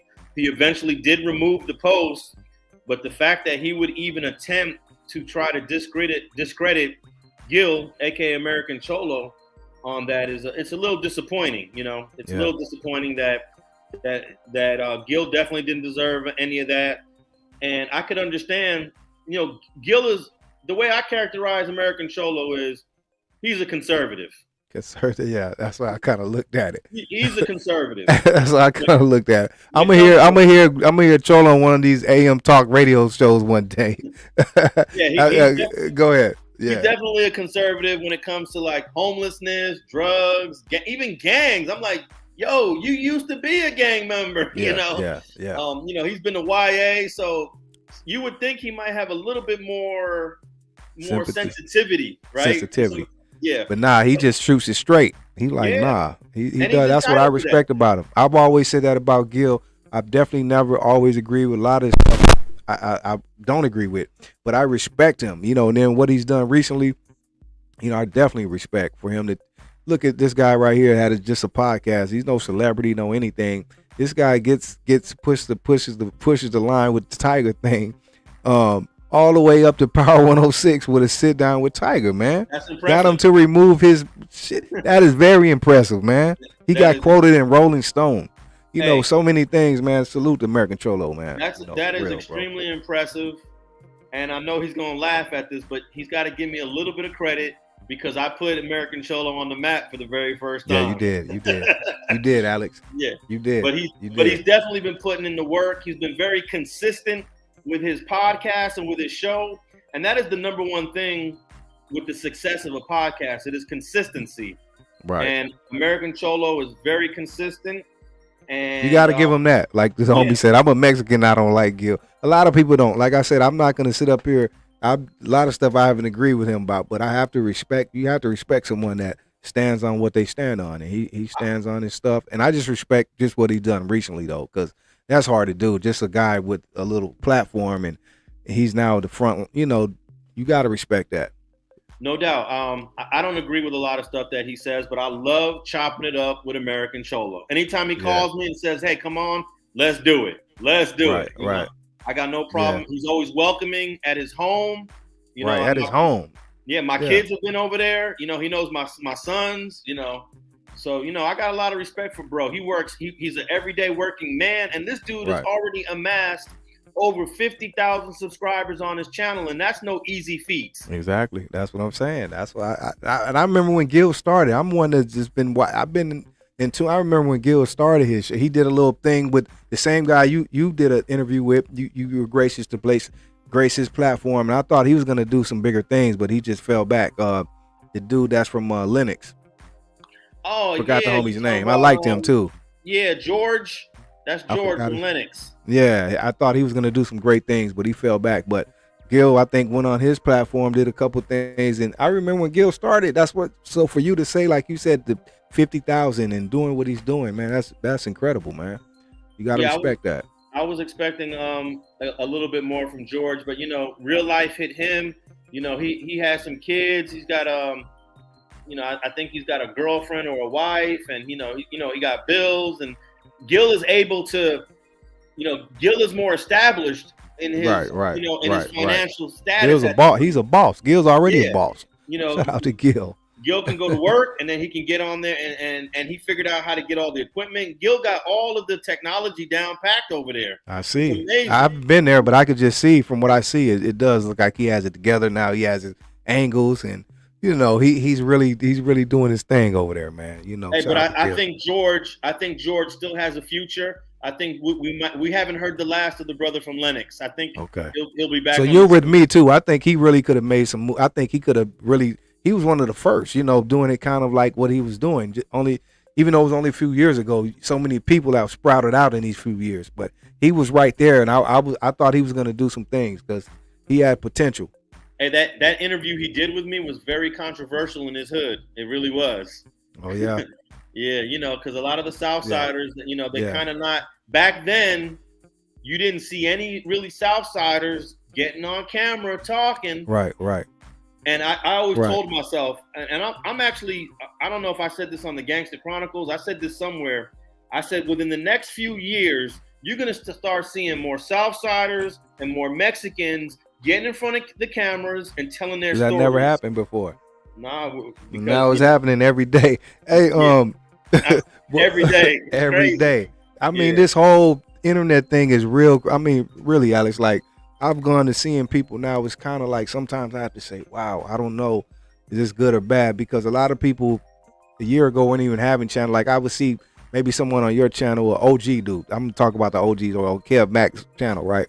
And you know, have an interview and they're cool. You know, here now all of a sudden, though, you know, everyone's getting pages and it's kind of going. You could tell how the people are new to this stuff. You know, when you've been doing it a long time, it's different. You see people just coming on and, you know, the stuff they're doing. So it's kind of crazy, man. You know, but it's the wild, wild west. Huh? It's the wild, wild west for real, man. Really though, really, man. It's kind of wild, man. It's a trip to watch it all. But you know, salute to everyone out there. Well,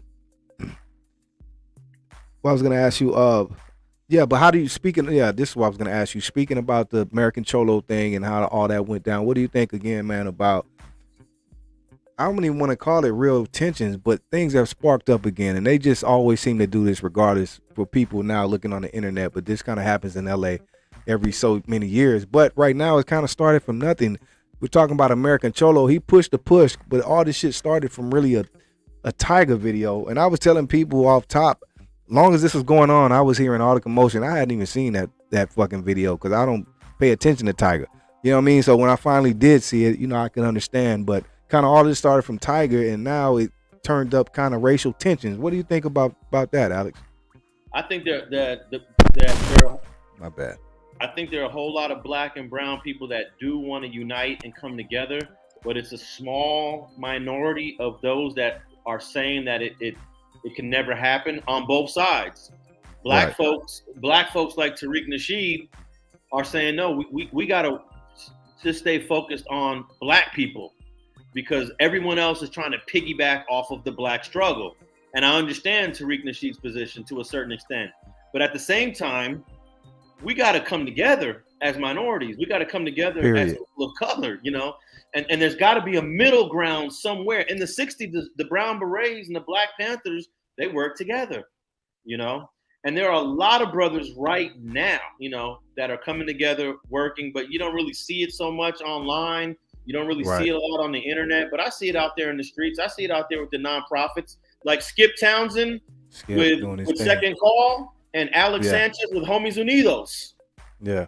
They work together. Yeah. You know, and if they do a video and they show and they document what they're doing, it ain't gonna get no views.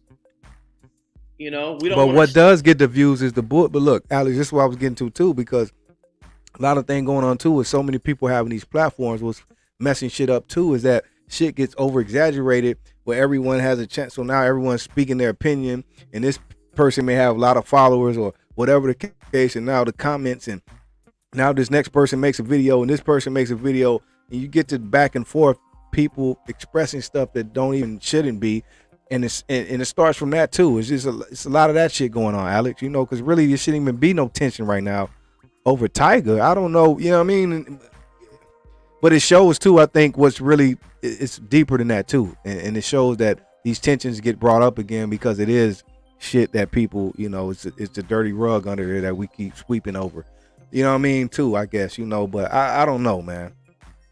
Well, you know, the tension in LA, it's been going on since, like, I would say in a serious manner since around 1990. And it comes and goes.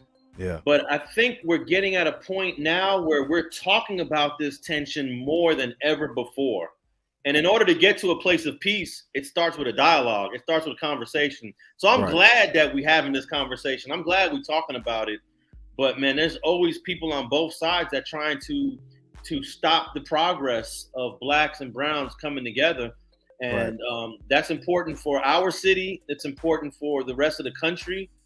and we ain't gonna, prosper. We're not gonna progress unless we come together. And what's crazy, the Period. East Coasters and the Florencias, they got into a war. But prior to that war, they were making money together. They were all hanging out together. And I think they realized that conflict is not good for business. Right. It took them 20 years to figure it out, but especially with them, like you said, they are very big, you know what I mean? So like you said, it has a bigger effect. But like you said, man, if we go back to the 8, well, I guess everything changes. But like you said, we go back in the day, a lot of these neighborhoods got along and interacted in the same areas and all this. But what happens, like you said, over time, the ripple effect happens. And then I think a lot of this stuff really starts in the prison systems, man, and it spills over to the streets. And now everyone is programmed just to be that way. And I was talking to someone else about this. I don't think it's fair too, because a lot of this really stems from that aspect of it, either prison or gang related things that spill onto the community. And a lot of people shouldn't be subject to that if they are not quote unquote in a gang affiliated or have prison rules, but they still somehow have to abide by them just because, right? I don't think that's fair, and that's part of the problem as well. Well, what's crazy is that the East Coast Florencia peace treaty was also inspired by guys in prison. The Mexicans in prison, they had to back it. Right. It would not have happened without, the guys in prison who they're commonly known as being pretty racist in the prison system. And maybe racist is not really the right word. It's segregated. Everyone's segregated in prison. And a lot of the Mexicans that are pulled into that segregation, they can't say, hey, I want to play basketball with the blacks. Hey, that's my homeboy that I went to school with. They can't say that in prison. Right. But a lot of the Mexicans aren't even down with that program, but they have to be because that's just the program in prison, right.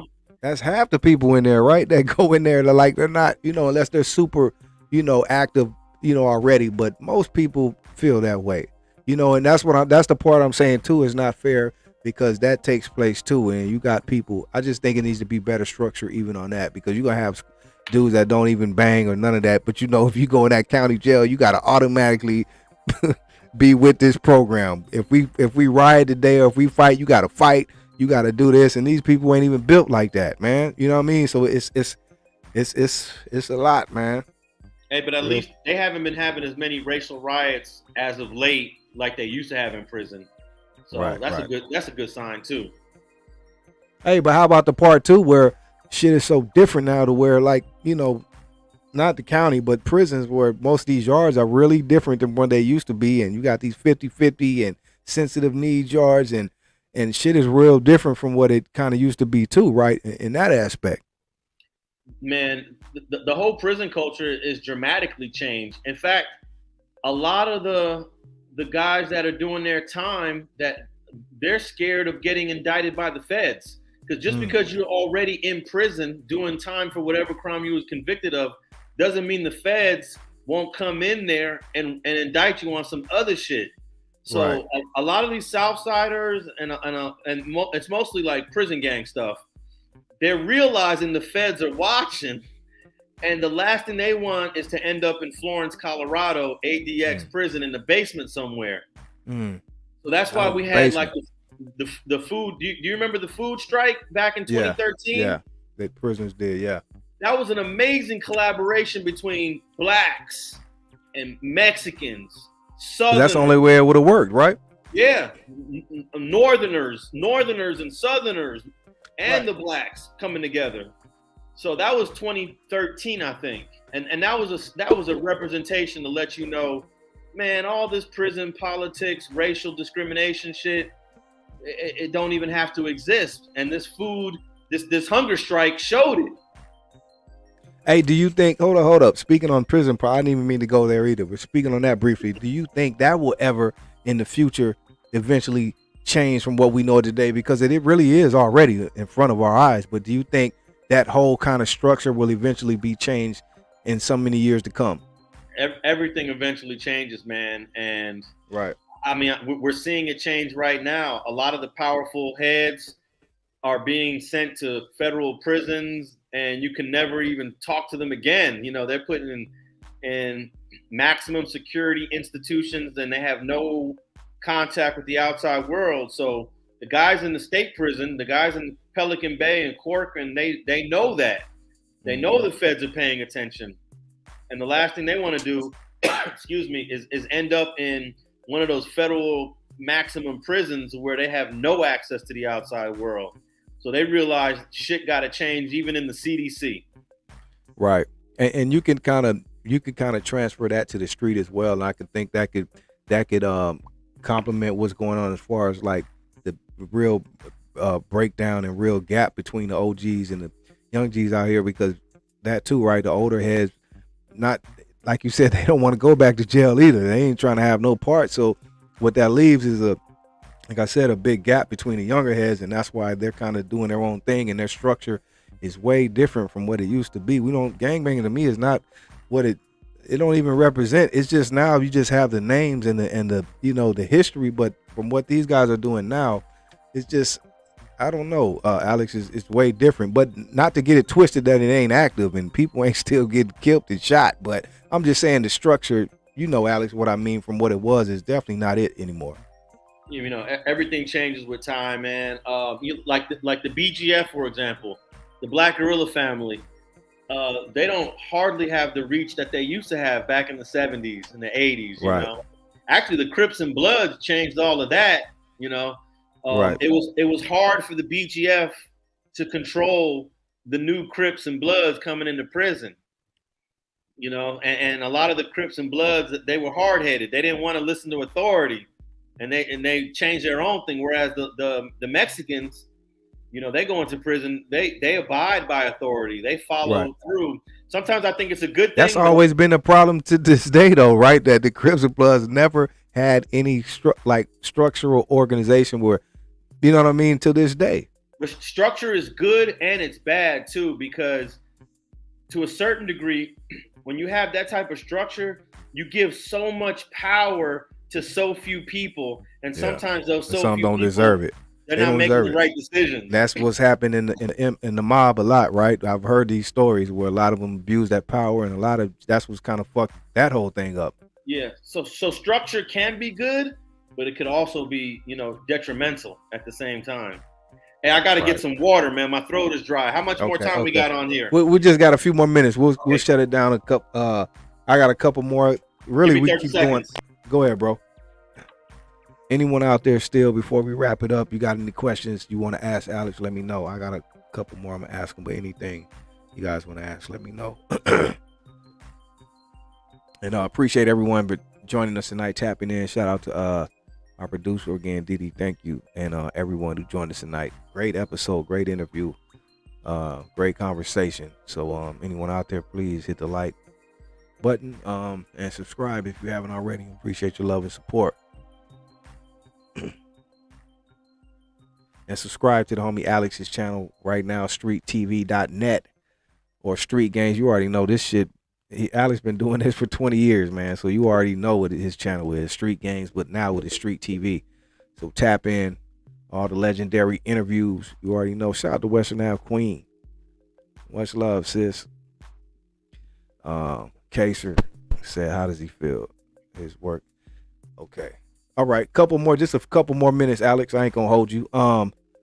Everyone giving you love out there. The homie said, how do you feel your work has impacted the youth?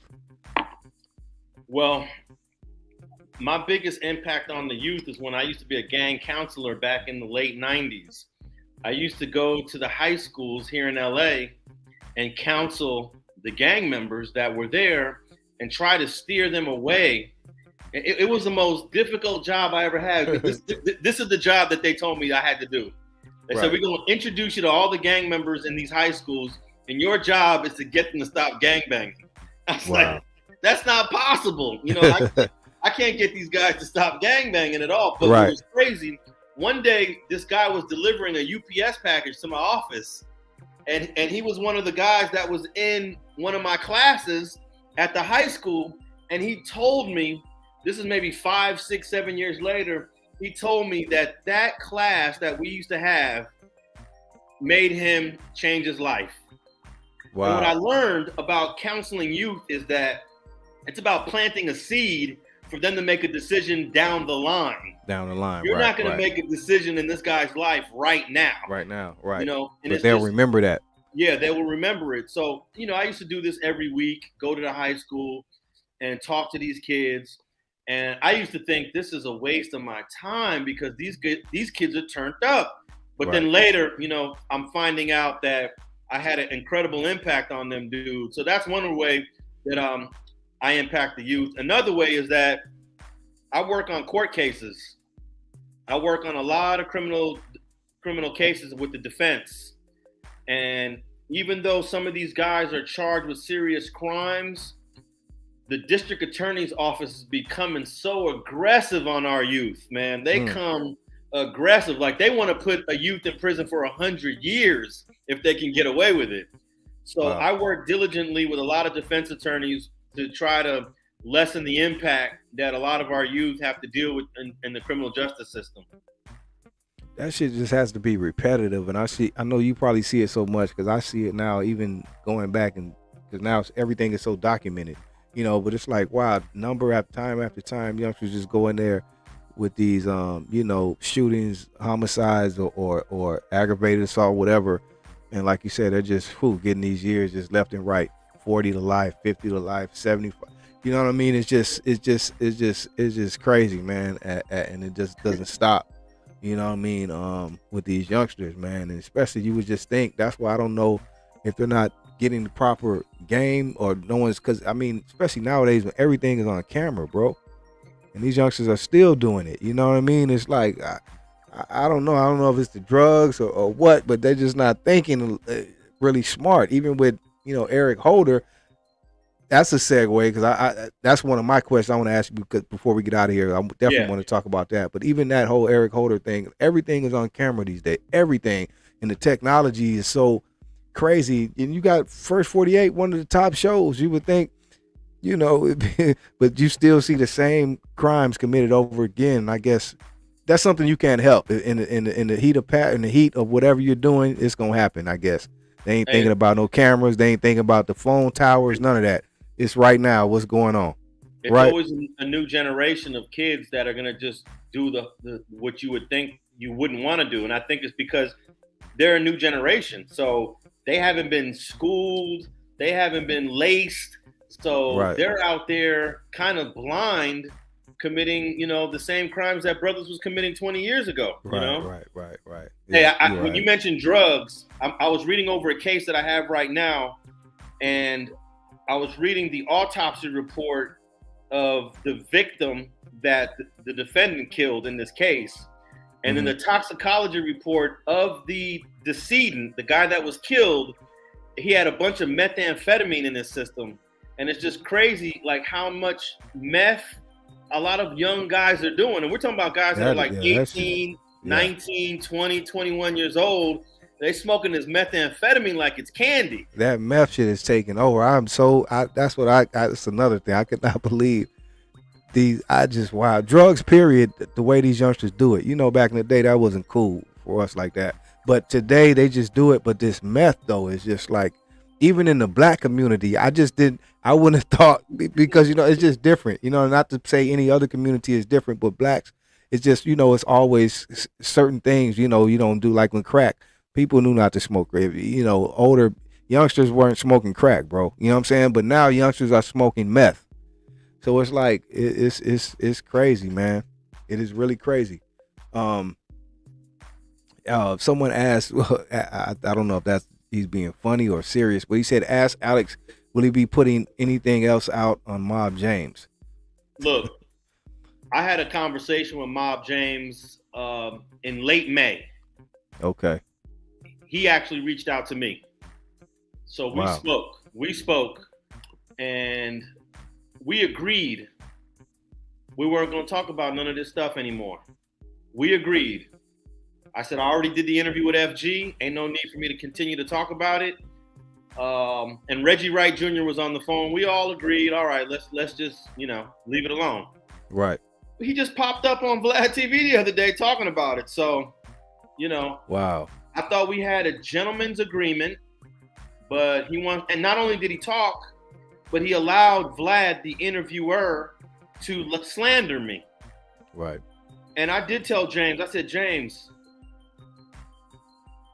let's leave it alone. But just so you know, I got more information on you. Right. I got more information that you were working for them boys. Right. So stop playing with me, huh? Yeah. Just leave it alone. I'll leave it alone. You leave it alone. It ain't no need to. And I even told him, if you want to pretend like you wasn't an informant with all the people on the internet, more power to you. You can pretend all you want. But when we talk, to me, his body, his whole. That's why I don't even know why he keeps doing interviews. I don't know, because to me, his whole body language tells it. Everyone can see that. I mean, really, no disrespect, but to me, his whole, compared to how he used to interview and his whole posture and his swagger, compared to what it is now, it's obvious, man. Yeah, well, I don't know why he keeps doing interviews about it. What he should have told Vlad is what Vlad told me when I interviewed Vlad back in 2019. And before I did the interview with Vlad, he had a list of things he did not want to talk about. Right. And I respected it, but as a journalist, I don't have to respect it. Right. I can go into come off the cuff. Yeah, right. I can go all the way for it. Even though you said, hey, let's not talk about these things, I could say sure, whatever, and then ask about those things if I want. Right. I wouldn't be doing my job if I didn't ask about those things. But I respected Vlad. He didn't want to talk about X, Y, and Z. I said, fine, I won't talk about X, Y, and Z. But that's what Mob James should have did to Vlad. He should have said, right. look, well, I don't want to talk about X, Y, and Z. Right. But then Vlad, do you think he really know? Do you think, I don't know, but do you think he really know, like, is he just naive and ignorant to really the case for him to even speak on you like that and say, oh, it's just because he has Mob James and Mob James told him it ain't true? Do you think he really did his research or what? Like, for him to even, because like obviously he didn't, or he's just sympathizing the mobs. Like, what do you think is the get down with that, and how irresponsible that was for him to even put that out there? Here's the problem with doing interviews for the purpose of financial gain. Because that's, if you even listen to out of Vlad's own mouth, he does them for financial gain.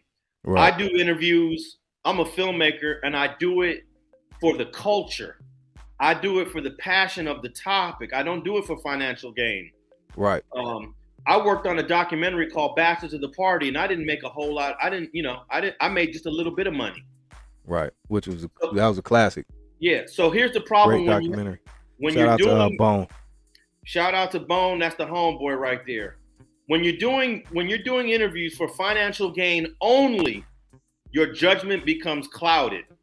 He understands that Mob James can generate 19 million views, because that's what the first Mob James interview generated for Vlad. Right. 19 million views, which is roughly about $50,000 to $70,000. Right.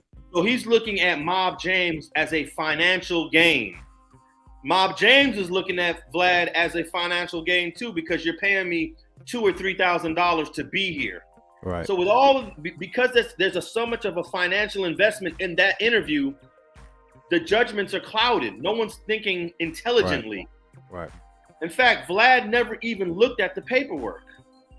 That's what I thought. He couldn't have. For him to say that, I thought the same thing. I thought there's no way he could have really looked at anything. He's just sympathizing with Mob, whatever, And you could tell it was personal by him mentioning what he did before he even asked anything, And there's no incentive for him to even look at the paperwork or to even address these issues, because then he won't, Mob James that is, won't go on his platform anymore.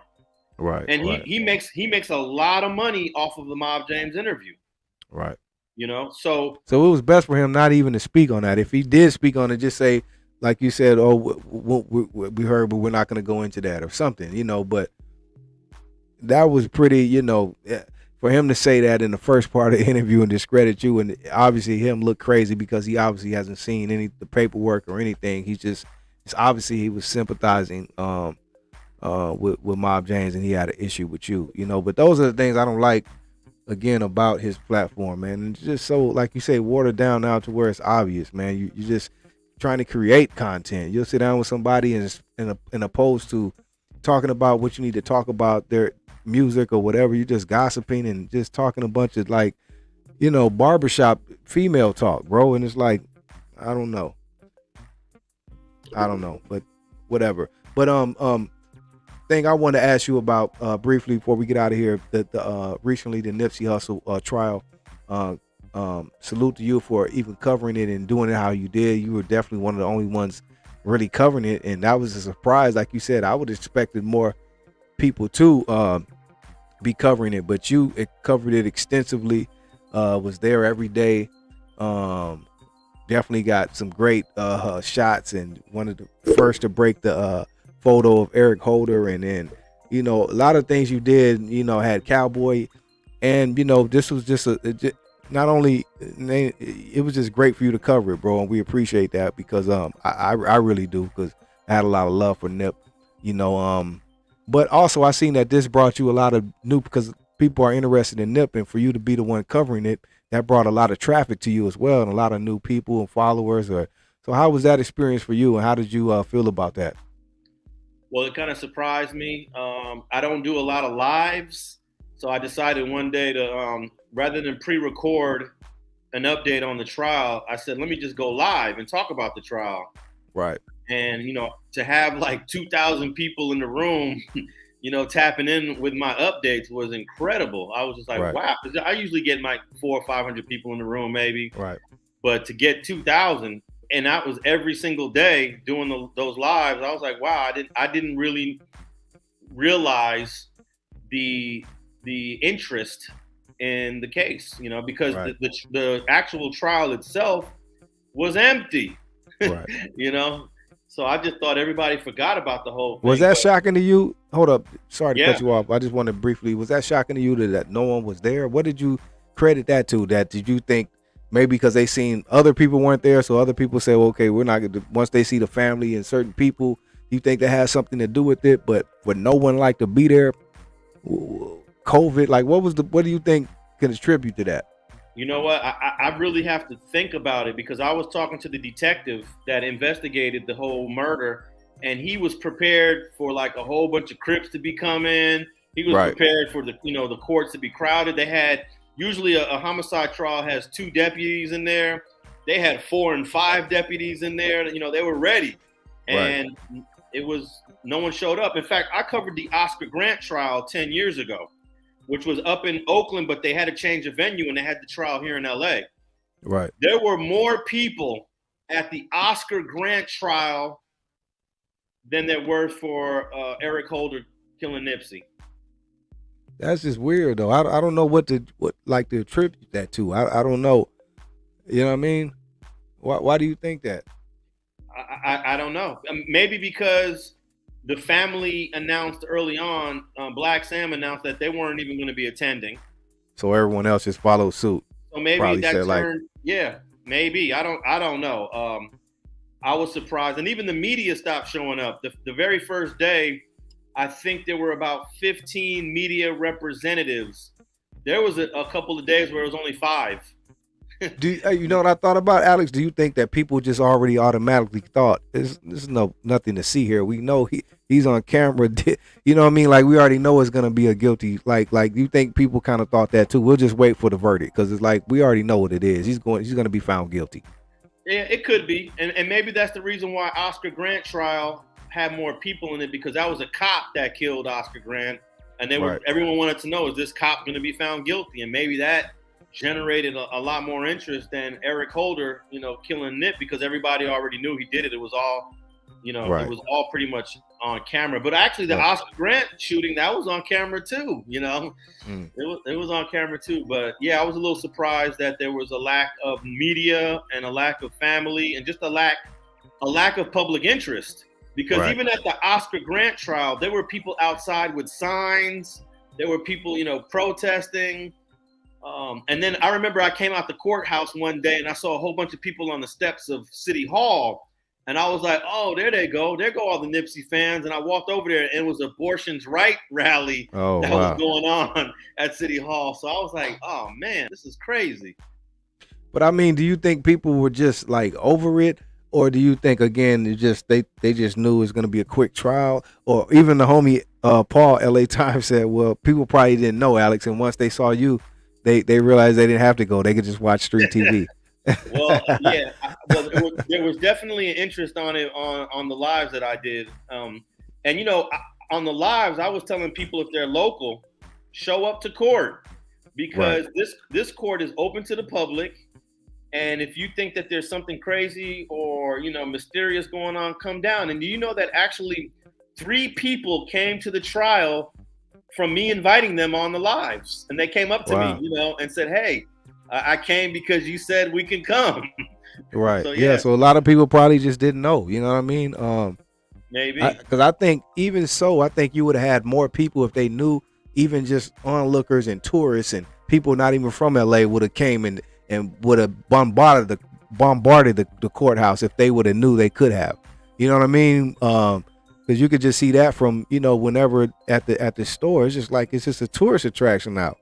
You know what I mean? It's crazy, man. It's crazy. Tell me this. Like, what do you think the future? Because you were there, you saw this guy, Eric Holder. I was just thinking, man. I knew it wasn't smart for them to put him on the stand, but to this day, I don't think anyone outside of people knowing him has even heard what he sounds like, heard him talk about anything. Which I'm sure in the future to come, even though it sounds fucked up, but I'm sure, boy, people will be dying to interview this guy just to hear from him. You know what I mean? Whether people like it or not, just to hear, you know what I mean? Hear him just even speak or hear his any thoughts. Like, I'm sure everyone wants to know what happened. Like, what? You tell us something. You know what I mean? Do you think he'll ever do an interview? Well, if I was him, I wouldn't do an interview because he still has all his appeals rights. Right. So he's got to be careful what he says. Right. And he doesn't want to mess up any of appeals and any of. Yeah, you're right. He said he got a rap song. I did not. I just thought about that. He said, yes, yeah, I did when this first happened. Go on his SoundCloud. I did hear that. You're right. I forgot about that. But I mean, just far as hearing him, you know, speak since then. Yeah, I did hear his songs. He was like, if you listen to some of those songs, he sounds like what he did. But go ahead, Alex. Yeah, I was just gonna say that any appellate attorney would tell him, do not do any interviews, do not speak on your case. It's not to your benefit, you know, to even talk about anything. Right. So, you know, we'll see. I'm sure he's going to appeal his conviction after he gets sentenced in September. And then maybe at some point down the line, after, you know, all his appeals are exhausted, it's probably the best time for him to do an interview. Right. Yeah, I'm knowing that the homie Crippos, that Street Cats don't. Yeah, I know that. Most people would just kind of active, ain't coming to the court. There's none of that. I know that, but just like even like I was saying, just period. I think if more people knew, they could have. Just even not even active people, just people period would have came if they knew. Do you think people will show up for the sentencing, or do you think it'll be the same thing? It'll probably be the same thing. You know. Right. It'll be the same thing. Yeah. What do you think the future holds for, besides the appeals and all that? What do you think the future holds for Eric Holder? Like, where do you think he'll go wind up? What type of yard do you think, you know, how do you think that's going to turn out for him? Because speaking on how these yards and a lot of things change, he may be able to go somewhere, maybe be a little bit more comfortable, or do you think everyone's going to be against him? You know, he's got 2 choices. Because he got found guilty of the first-degree murder and then the use of a gun, his points are going to be level 4 points. So he got to go to level. Yeah, he's got to go to level 4. So he's going to have to choose whether he's going to go on an integrated PC yard or if he's going to go. You know he's going to PC. He is. I don't see him trying to be that tough and like, yeah, take me over here to the. I just don't see it, Alex. Especially after even. You think so?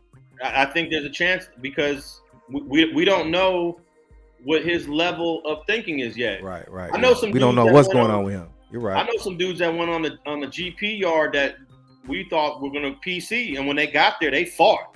They fought everybody, and then they earned their position on that yard. So I don't know if Eric Holder's a fighter. It's going to be hard for him. It's going to be hard. I don't care how much fight he got in him, and the few people that may sympathize with him, but it's going to be hard, Alex. But I think on a level 4 yard, he's going to have more sympathizers than we think. You know, out here on the streets, you know, 90% of the people hate him. But you got to remember who's on a level 4 yard in Pelican Bay right now? Other killers. Killers, yeah. Yeah, You're right. other killers. You're right. You know, convicted for the same offense he was convicted of. The only issue is I think that the neighborhood car might press him really, really hard. You know, that's the problem, because Nipsey was loved. Was loved, and that neighborhood car might press him really, really hard. So we'll find out. He gets sentenced in September. He's going to catch a train in October to reception. And by that time, we'll find out what prison he goes to. See, but my thing is, Alex, and I've heard the discussions, and I thought about this, even like, you know, he may even have sympathizers for the simple fact the way he went out, and that's the whole thing, and that's what Cowboy was saying. He did not call him a snitch, and we know some real that, you know, you don't play about that, and people will kill you about calling him a snitch. But if it went down like kind of how Cowboy said it, we definitely know it was some talk like that. No matter how Cowboy spends it, right? Yeah. But we come on, man. We know that, right? But to what extent? And if Nipsey really did not do it in that fashion to where it was warranted for him to, I don't think any of it was warranted for him to come back and do what he did, bro. Unless he just straight out dismissed him and straight out just, you know, called him a snitch and get the fuck away from me. And we know that didn't happen. So still, I don't think any of it was warranted enough for him, Alex, to do that, man. You know what I mean? Unless it's something we're missing. So that's why I don't think he's going to get no sympathy, homie, even from the killers. You feel me? Because what he did was not warranted enough, homie. I could see if Nip just really dismissed him and said, you know, fuck you, homie, get away from me, bro. He didn't do that. Well, I think that's what Cowboy downplayed the nature of that conversation. Yeah, we definitely know that. I don't give a fuck what Cowboy. We know it was some talk like that. Come on, Alex. We know that, bro. But if Nipsey straight up called him a snitch, a rat, and an informant, there are a lot of people in the streets of LA that would have done the same thing that Eric Holder did. Yeah, but he can't get a fade or something, or at least let me know, like, okay, this how you feel. Like, he obviously didn't let him know, at least give me a heads up. Okay, it's on now, bro. He just like sneaked the homie, bro. That's what I'm saying. That's why I can't respect it no way you put it, Alex. Well, I don't think there are any DPs or fades for being a snitch, because you can't fix that. That's not like, okay, take this fade and then you can come back in the hood. Nah, there are no DPs and fades for people that are accused of snitching. I think it was deeper too. I think this was already being talked about, and when Nipsey said it, you know, that's confirmation. Like, if Nip said it, I'm done. Yeah. You know, hey, I mean, I'm just keeping it real. But we haven't seen any paperwork in 3 years that this guy was involved in any case. Right. Which is crazy, huh? You would have thought, yeah, okay, that is 3 true. years.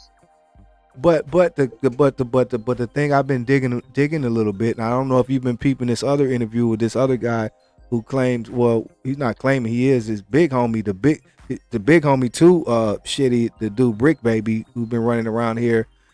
He kind of I don't know if he even meant to say it, but he kind of let some stuff out the bag where he said that was the talk going around, but it was proven that it was not true, but it just probably hadn't got back around to where everyone knew that. And it has something to do with someone else's case. So sometimes, Alex, maybe he wasn't never officially charged with it, or maybe someone else, they were involved in the case, he got off, or it was things we don't know that's not documented. It could have been a bad rumor. Yeah. So imagine this. A bad rumor is spreading around the hood about you, and the most famous and most revered guy from that hood is talking to you about it. How does that make that person feel? That's how I look at it. Right. And you know what's so cold is when you look at the video, forget about the video of the actual shooting. Look at the video of Eric Holder walking through the alley on his way to do the shooting. He's actually eating his chili cheese fries. Chili cheese fries and took another bite and set it down. Like he was a cold dude. This ain't his first rodeo. Not at all. Not at all. I mean, he was so relaxed. He was so calm. He was like, let me get another bite of this before I go kill this guy. Wow. And really meant it when he did it. Like, that's what I'm saying. My thing for even Nip, I don't even want to get too much into this, but I just wish Nip would never even acknowledge and got involved in that shit, man. But obviously Nip, they knew each other, and Nip was comfortable talking to him and telling him what they did. So whatever happened after that, but what we do know, like, fuck what Cowboy said. We do know it was some talk. I mean, you can spin it however you want, Cowboy. It was definitely some talk going on, but that's just something we don't know. We will never know, I guess. I don't know, man. Well, the getaway driver, that conversation was 4 minutes long.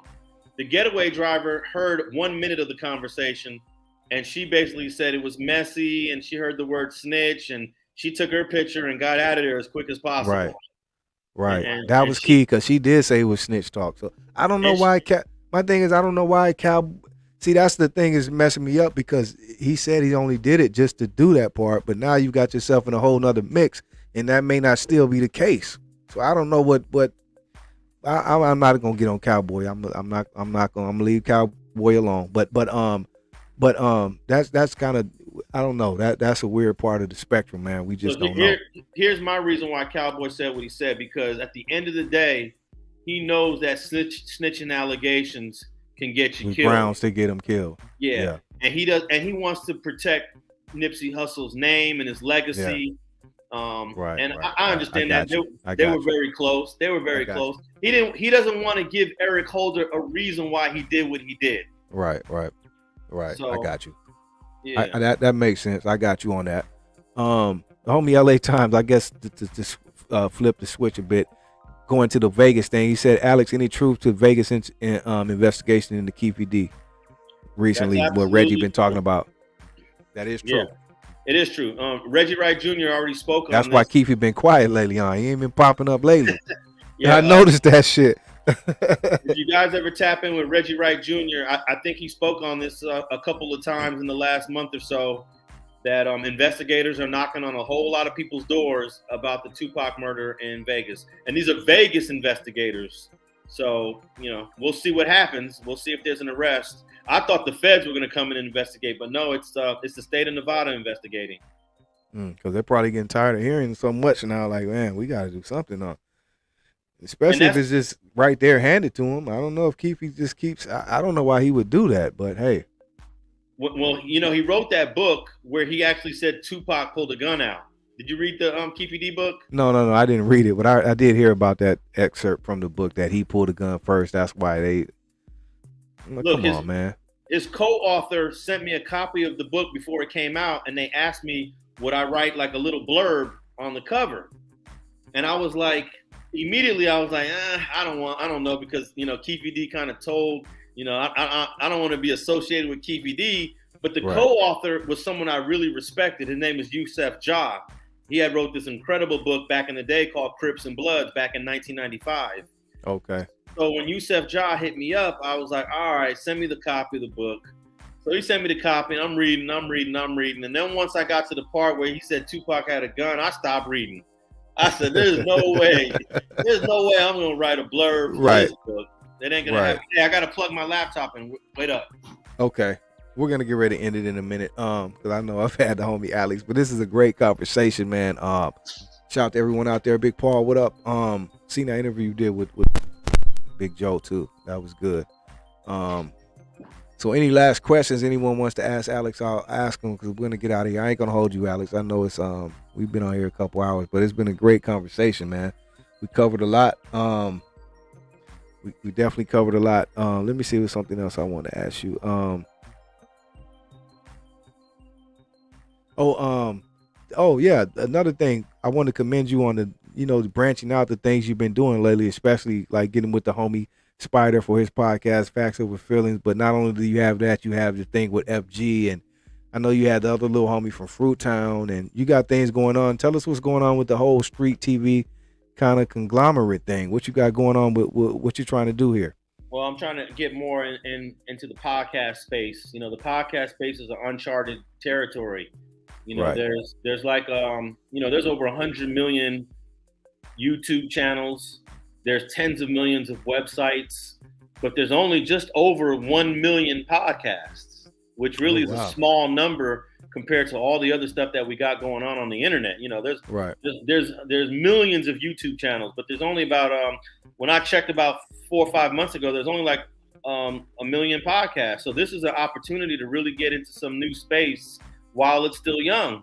Right. So I'm just trying to identify, you know, guys that I know that have the ability to talk and speak on their opinions. Spider Loke is one of the most intelligent brothers from the streets, you know? Exactly. I don't He really care. is, man.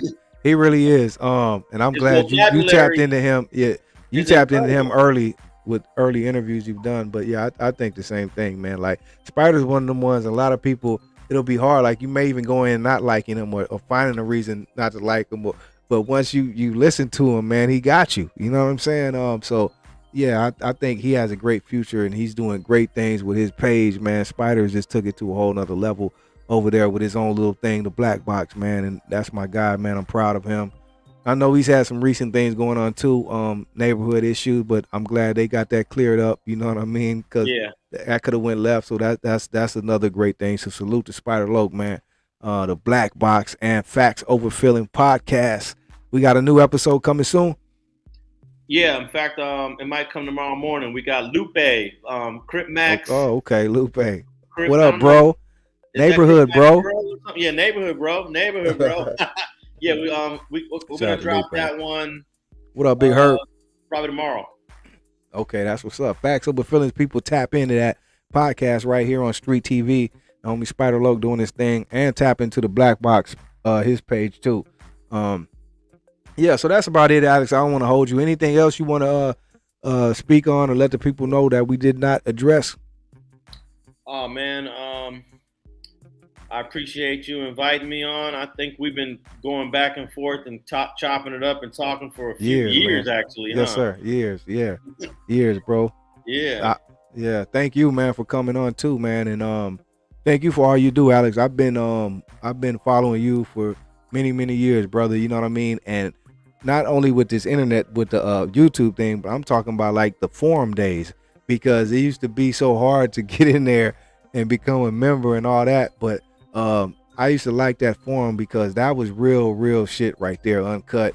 Everyone would tap in. It's not like this internet with people, you know, you can go in there and get real history and stories and connect with people you haven't connected with, like just, you know what I mean? So shout out to what you still have up now.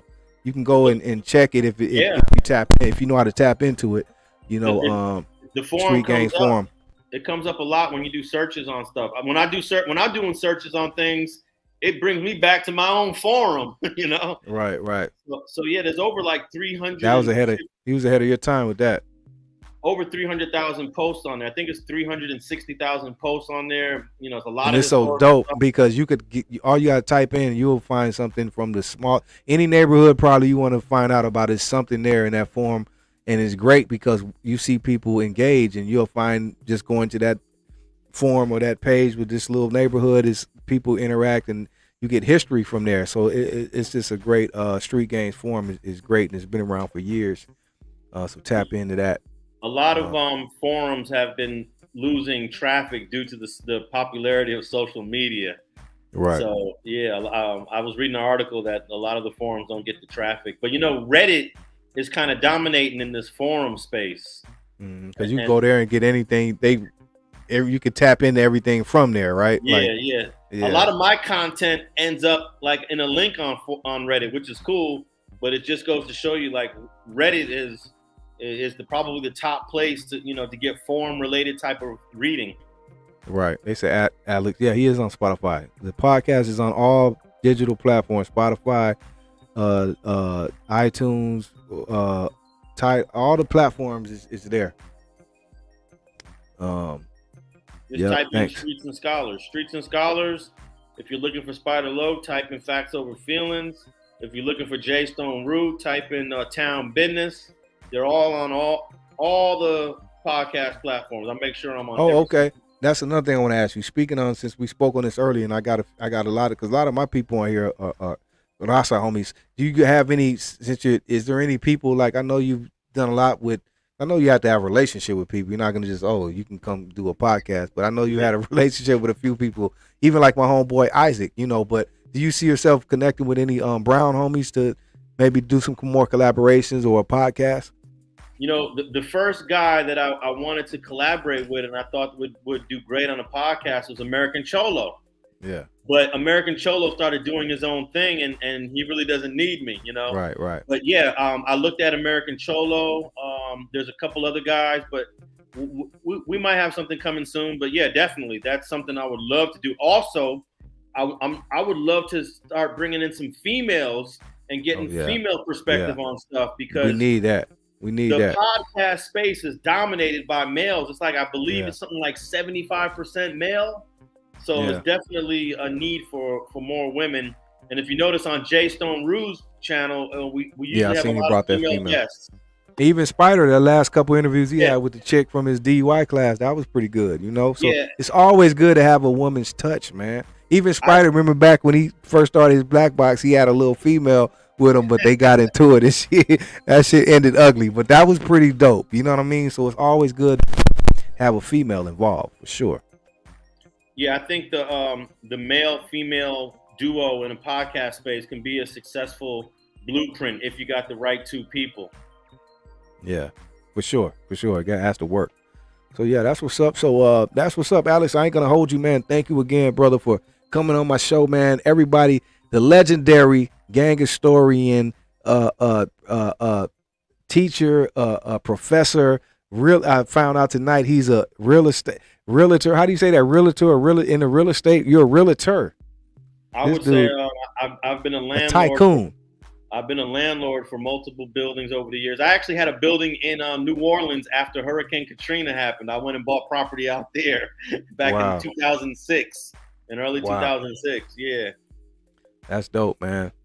Alex Alonso, people follow him.